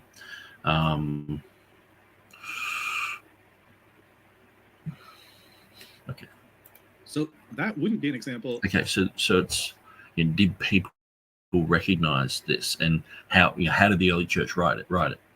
Okay, so they probably put holy above it, and perhaps even maybe crossed out a word, or even put a line above the whole thing, and had an arrow saying holy or something like that. This is a holy name.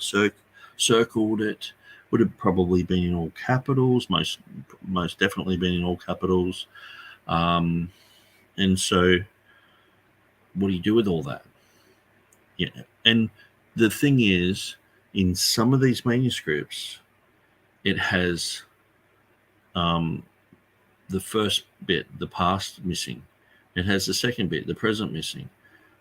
Another one has the future missing. And so you have these type of things. So to me, that's all explained by going, well, someone has put,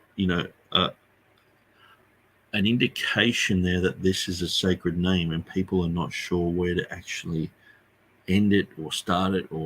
And so in the Byzantine Greek, they rubber stamped that, Somenos, but perhaps in other languages, the whole thing, like in Arabic, how come the past, present, and the future is all just summed up in eternal?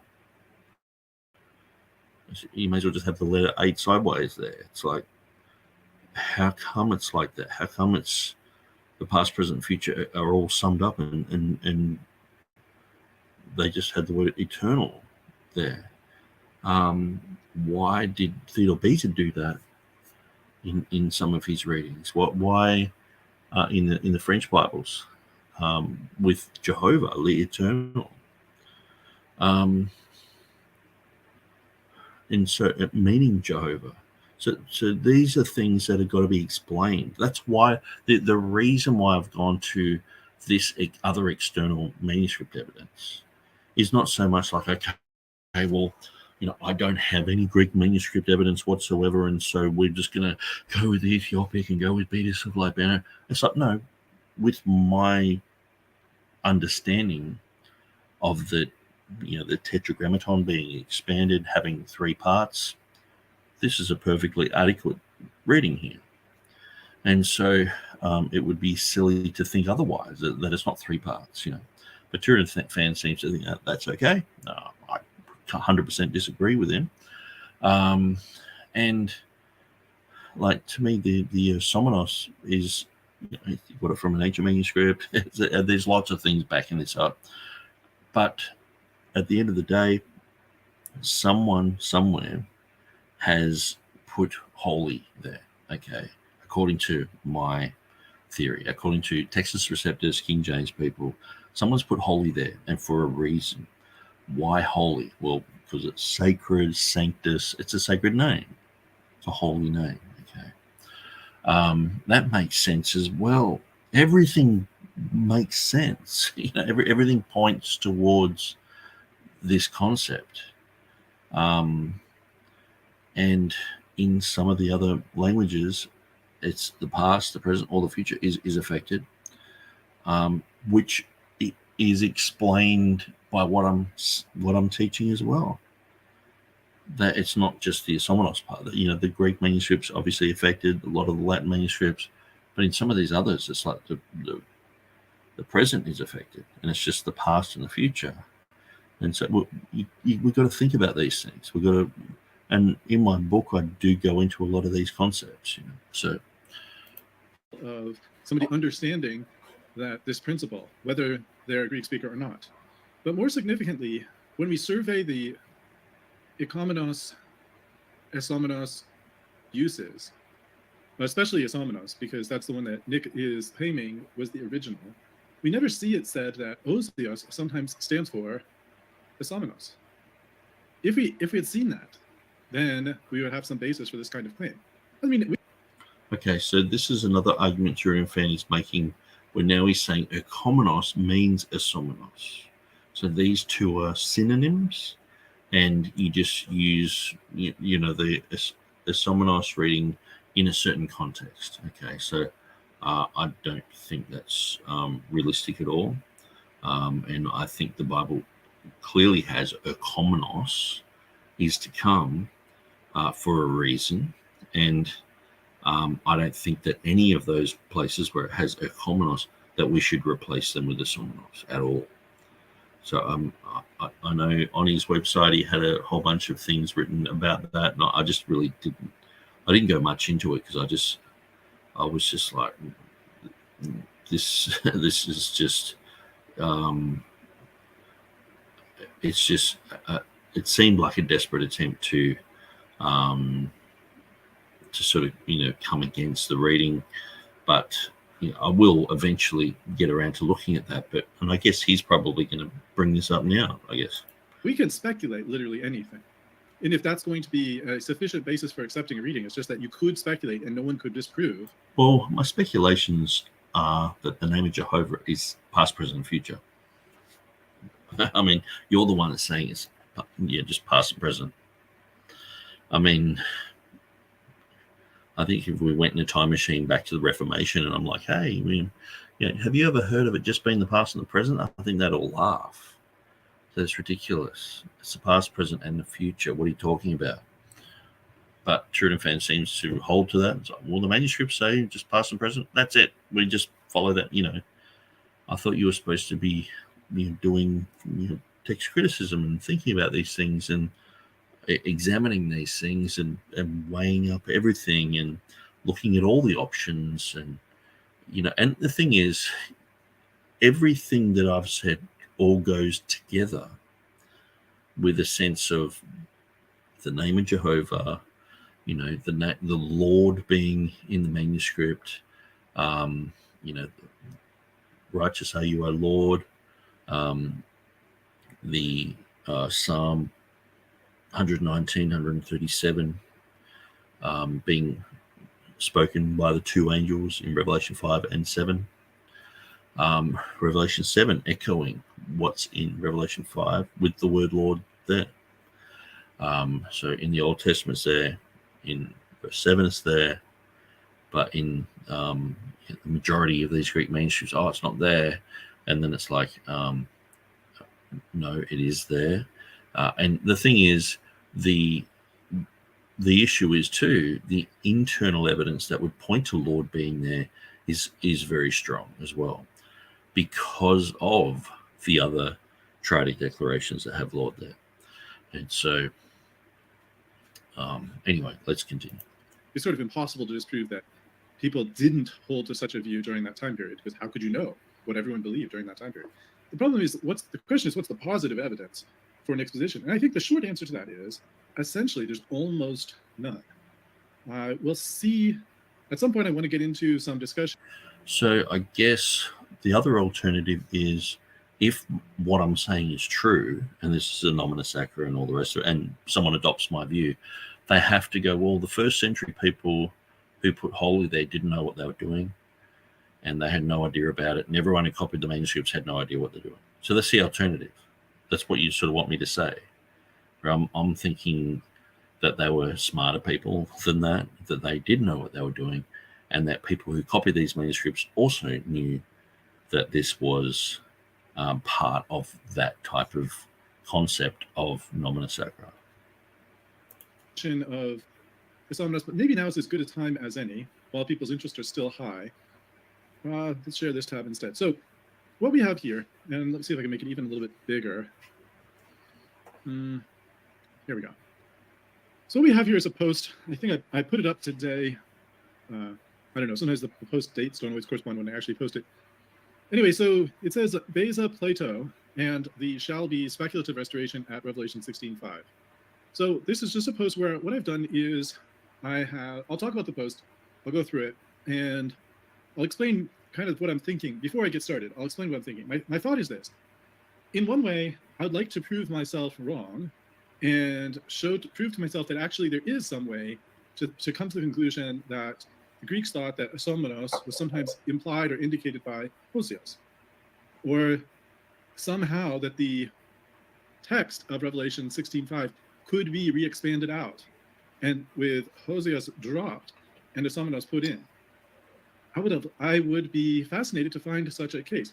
Now, keep in mind that if we found such a case, it would be far from case closed that that's the original, but at least it would give some additional credence to just the fact that you have to slice up God's name to, which is the one which art and was and shall be.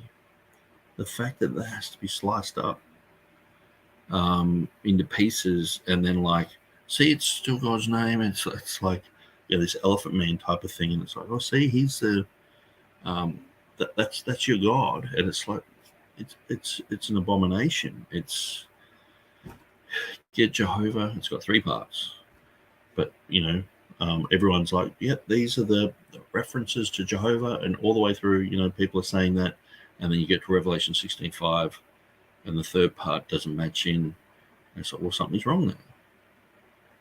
Clearly. To basis speculative replacement. So his speculative replacement is...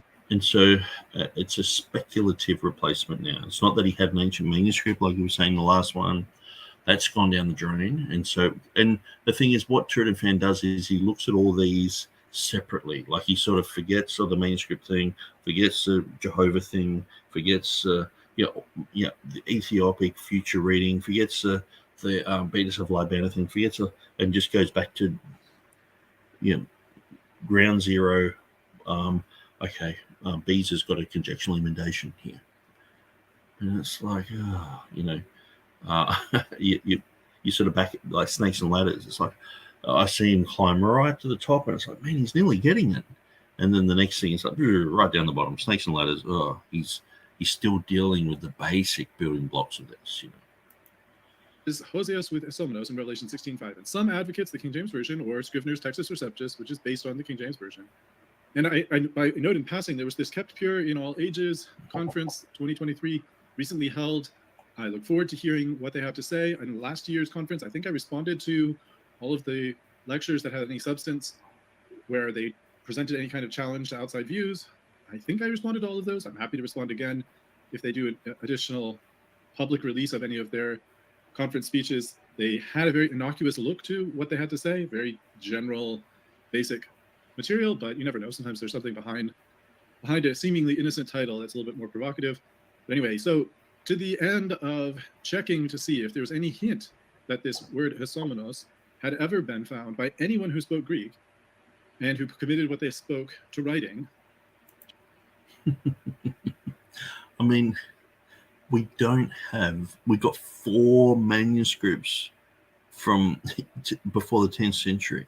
And TurretinFan's like, I want to find where they're explaining this exact thing like earlier on. It's like,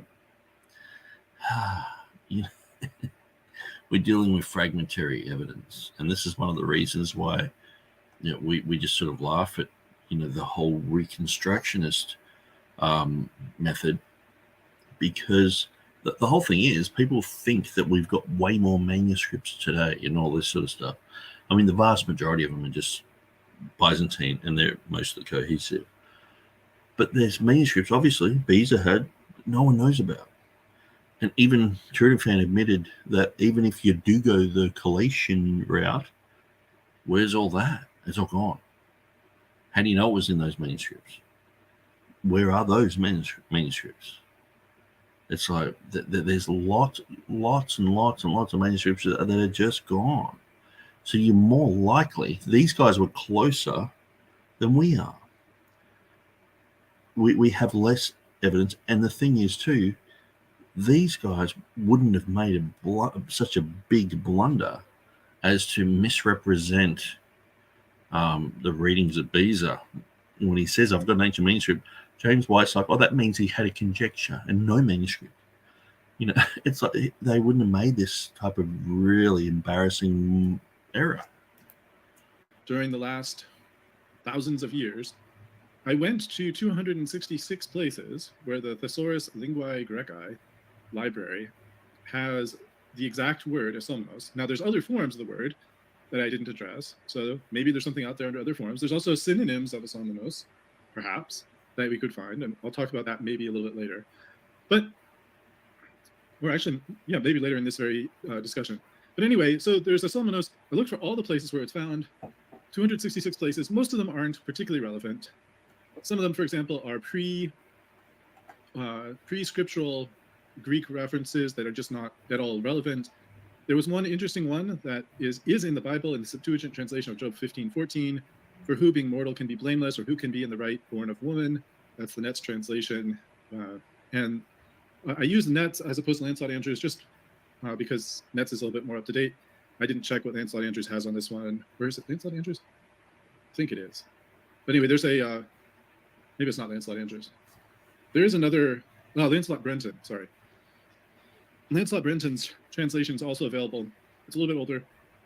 It's a little bit more King James English in its translation, if I recall correctly. But in any event, no slight intended to Brenton. I just tend to like the Nets translation because it's based on a kind of more carefully screened version of the Septuagint, and also it tends to have a little bit more readable language.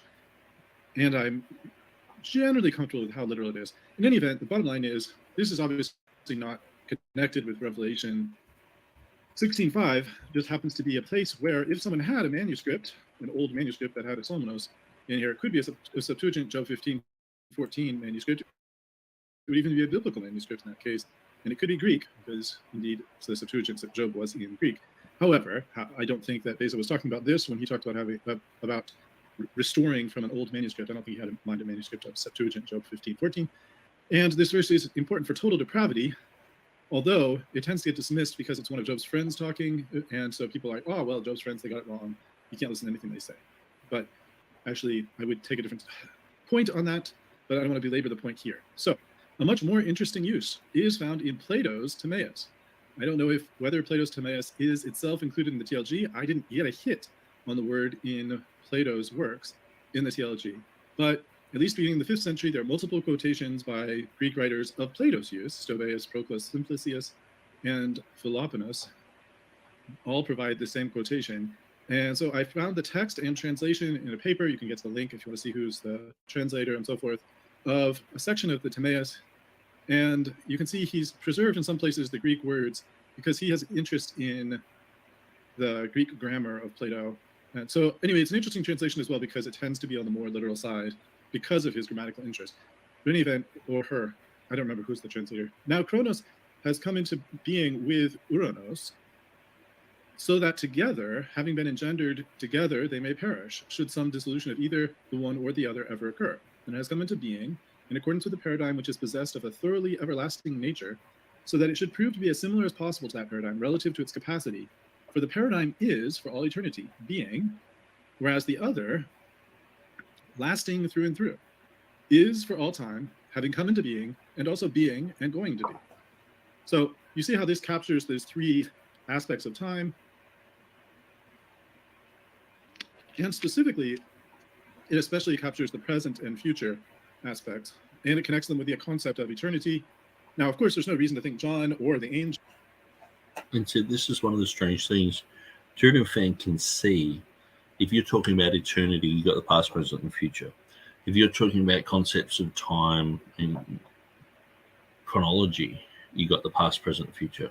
But if you got the name of Jehovah, you don't always have to have the past, present, and future. It's like, why can't you see it there? That's like, if I was to mention the name eternity or the word eternity, and I was just to say, no, that's only the future and the past, not the present, people would go, no, it's the present as well, and that's why I'm just like so frustrated when every time TurretinFan brings up, oh, it's only a biadic declaration or a dyadic declaration, whatever he wants to call it. It's like, no, there's way much more to this. This is the expansion of a name. And I am is, I've gone at length to talk about, the past, present, and future of I am as well. Past, present, future of Jehovah. And then you get past, present, future in the triadic declarations. There's no future there. Well, no, we just go with that reading. It's like strange.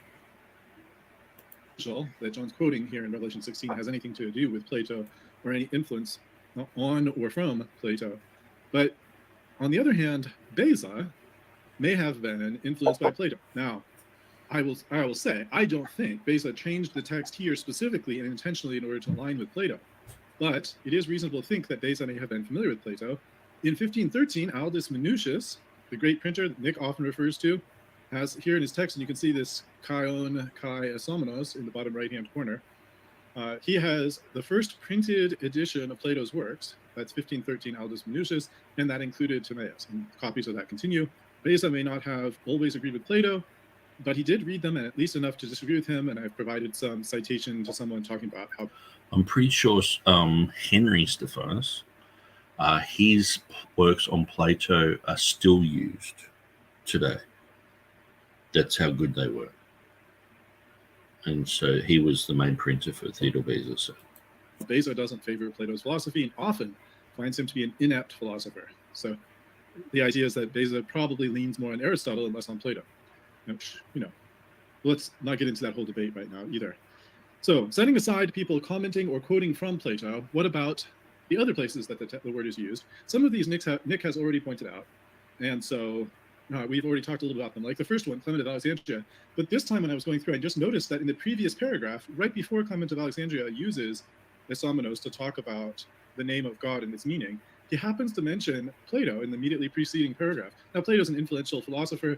Clement of Alexandria is also versed in Plato. So it's interesting to see our very first Christian use of Esomenos as connected in some way with God and his name is here in Clement of Alexandria. I provided a link to the Greek. And I think this is this is one of those places where in one of his videos, Nick had some issue with what I had to say. Let me jump back for a moment to Nick's video. We were talking here about his basis for thinking what he's thinking. Let me go back, share this, switch to, that was part 13 of Nick's responses. Here's now something from part 14. I have to pause it. And then, let's see, switch back to sharing this tab instead. So, okay, well, maybe it's a typo. I don't know. Let's have a look. So he talked about this. This was when we were discussing Clement of Alexandria, and I had pointed out there was a typo in Nick's Greek. I don't know where he got the typo. I'm not sure where it came from. I know it came through King James Version Today website. And you can see on the screen there that it has Yahweh with epsilon at the end. For some reason, Nick's Greek doesn't have the epsilon at the end. I don't know. Nick, what I'll do here, is I'll grab. He kind of goes through his own materials. Sorry to talk over him a bit. But he kind of goes through his own materials. I'll let him play a little bit here. And we'll come back in a second after he's gone through it. Quick Google search. And okay, so he has Java. Do I have Java? Yeah, I've got Java there. Yeah, that's not the issue though. The issue is the Greek, not the English. There. Anyway, I thought that was the issue. It's not. No. I think he catches this on in a second. Nick's Greek has the same text as the KJV Today website has, and it has this, instead of iota, alpha, omicron, upsilon, epsilon, it omits the epsilon and just kind of ends on the upsilon. And okay, I can see that. So what we've got there is I've probably copied this from the KJVtoday.net website. And so, every time I've contacted the author of the KJVtoday.net, and we used to do a few articles together, and he wants to remain anonymous. I've said, can I copy this material? And he's just like, just do whatever you want with what I've got on the website. So I've actually copied most. By the way, this is just as good a time as ever to say, just to be perfectly clear, I have no problem with the author of the KJV Today keeping himself anonymous, pseudonymous, any level of anonymity. I have no problem with that. That's perfectly fine. As long as he's using it for good, why not? Of the relevant stuff over into onto the Textus Receptus website that I've got, because it's such good material. Like even recently when I was talking about the 2 Thessalonians chapter 3 about the falling away, he'd already written an article on that like years ago, and I hadn't read it. And sorry about that. No, the format looks like Nick was live. Sorry about that. He's actually not live with me. I mean, I'd be happy to go live with him, and he's always welcome to jump on here. If I ever see him on here asking to jump on, I'll send him a StreamYard link right away. Maybe I should even send a StreamYard link. Nah, I don't want to get too many people jumping in. But yeah, Nick is welcome to jump in anytime. But he's not here right now. And so I was going through and I read his stuff and went, he's saying that this is the rapture. I was like, we're on the same page. This is amazing. Because it was funny because like other guys like First and Tommy McMurtry were recommending, like even First recommends his website on his own homepage. And I was thinking, does he realize that he's actually sort of got a whole pre-trib thing in 2 Thessalonians chapter 2 verse 3? But and he offers a really good scholarly argumentation for it. And so yeah, so perhaps what I've done here is in the Greek it's missing an E. But let's just, what I'll do, I'll just search for that, because sometimes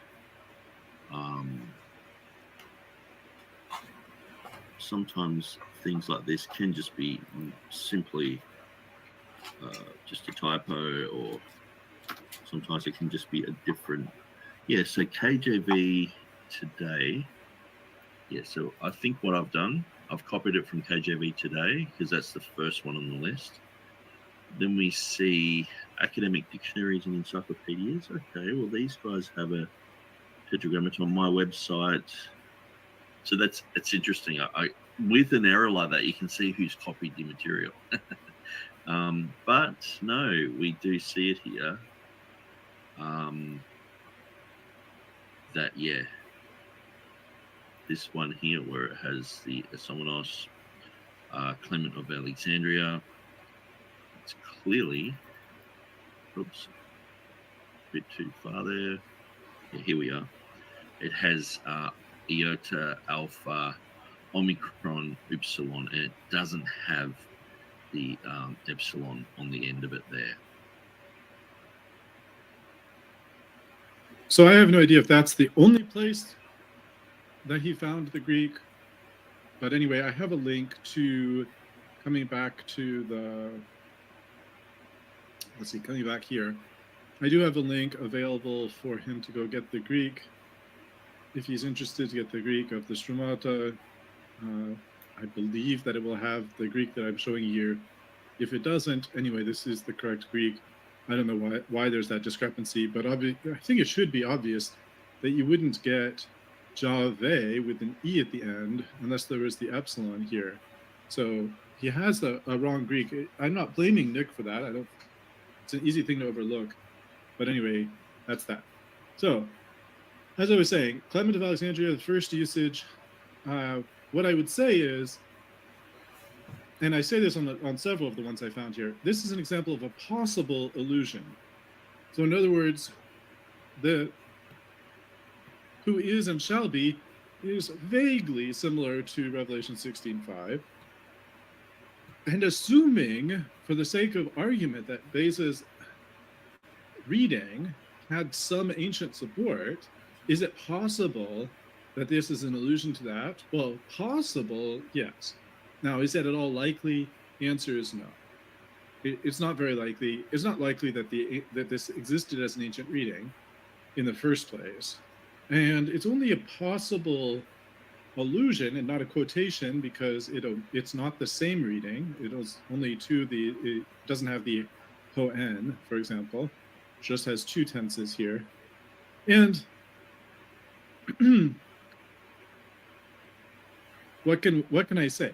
Ultimately, the issue comes down to, is this a quotation? It's not a quotation. Is it an exposition of the actual text? The answer is no. It's talking about the tetragrammaton, and it's saying the definition of the tetragrammaton is who is and shall be.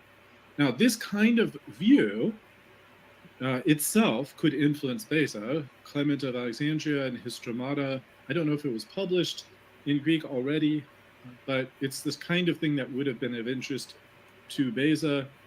He doesn't specifically mention it, but this theory that he has, either directly or indirectly, could have influenced Beza. This idea that the name Jehovah, the Tetragrammaton, is actually having the meaning that includes this future tense, shall be sense to it. What about the next one? The next one is Gregory of Nyssa on the baptism of Christ, a sermon for the Day of Lights. And this one talks about how the adorner of the bride is Christ, who is and was and shall be, blessed now and forevermore. Amen. Now, I had previously pointed out that blessed now and forevermore seems to be linked to Christ through who is and was and shall be.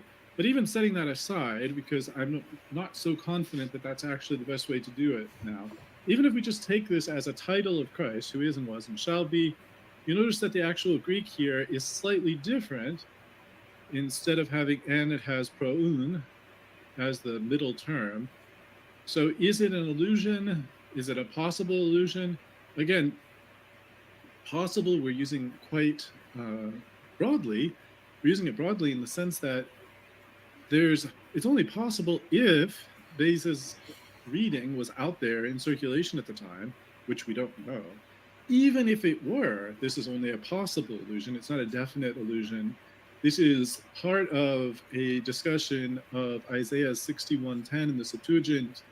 Again, and that's translation of the Septuagint, and you can see the Greek here. The reference to the lips being touched in the text, which lips touched by the Spirit long ago, saying loudly, probably refers back to Isaiah 6, where the hot coal is placed on the lips of Isaiah to purify them. This doxological conclusion is just praise of Jesus, but whether it's an illusion or not, we could put it in the category of possible illusion, but nothing more. And I wouldn't put much weight on it because it doesn't seem to have any clear connection to Revelation 16. Just as this one also doesn't have any clear connection to Revelation. I mean, clearly calls Christ the Isomenos there. So I think it does have something to do with it. What about number? I mean, let's just go back a little bit. Yeah, Ho'un kai proton kai Isomenos, which is, translated as just as this one. Who also doesn't have any clear connection to Revelation 16. I mean, the thing is too, Greek went through 2,000 years. Now I know the morphology and syntax of Greek is very stable, but there were certain words that became more popular. We see this with oikonomia. This is one of the words that's often brought up by James White for the replacement of koinonia in the Textus Receptus. So he believes it should be oikonomia. But understand that oikonomia and how the word had morphed into something that meant basically to be an Orthodox Christian, or to be someone who actually took communion. It had a whole range of different meanings. And so languages change, languages morph. And so when you've got someone doing a commentary, do you just dismiss what's said because they're not using the exact same Greek as the scripture? Perhaps they're quoting this by memory. But when you translate it, it's who is, and was, and shall be. And it's using isomenos there. What about number 3 on my list, Cyril of Alexandria? This is from his commentary on Isaiah. So I think I'm going to finish this now. So it's gone for 2 hours and 18 minutes. And I think I've done like 4 of these TurretinFan videos in a row. And so they can get quite tedious. But I'm going to continue this on another day. Now, I know this one goes for 2 hours and 9 minutes. I think the next one goes for like 4 hours or something like that. And he's also done a critique of the debate that I had with Stephen Boyce. And so I'm about halfway through that, watching that.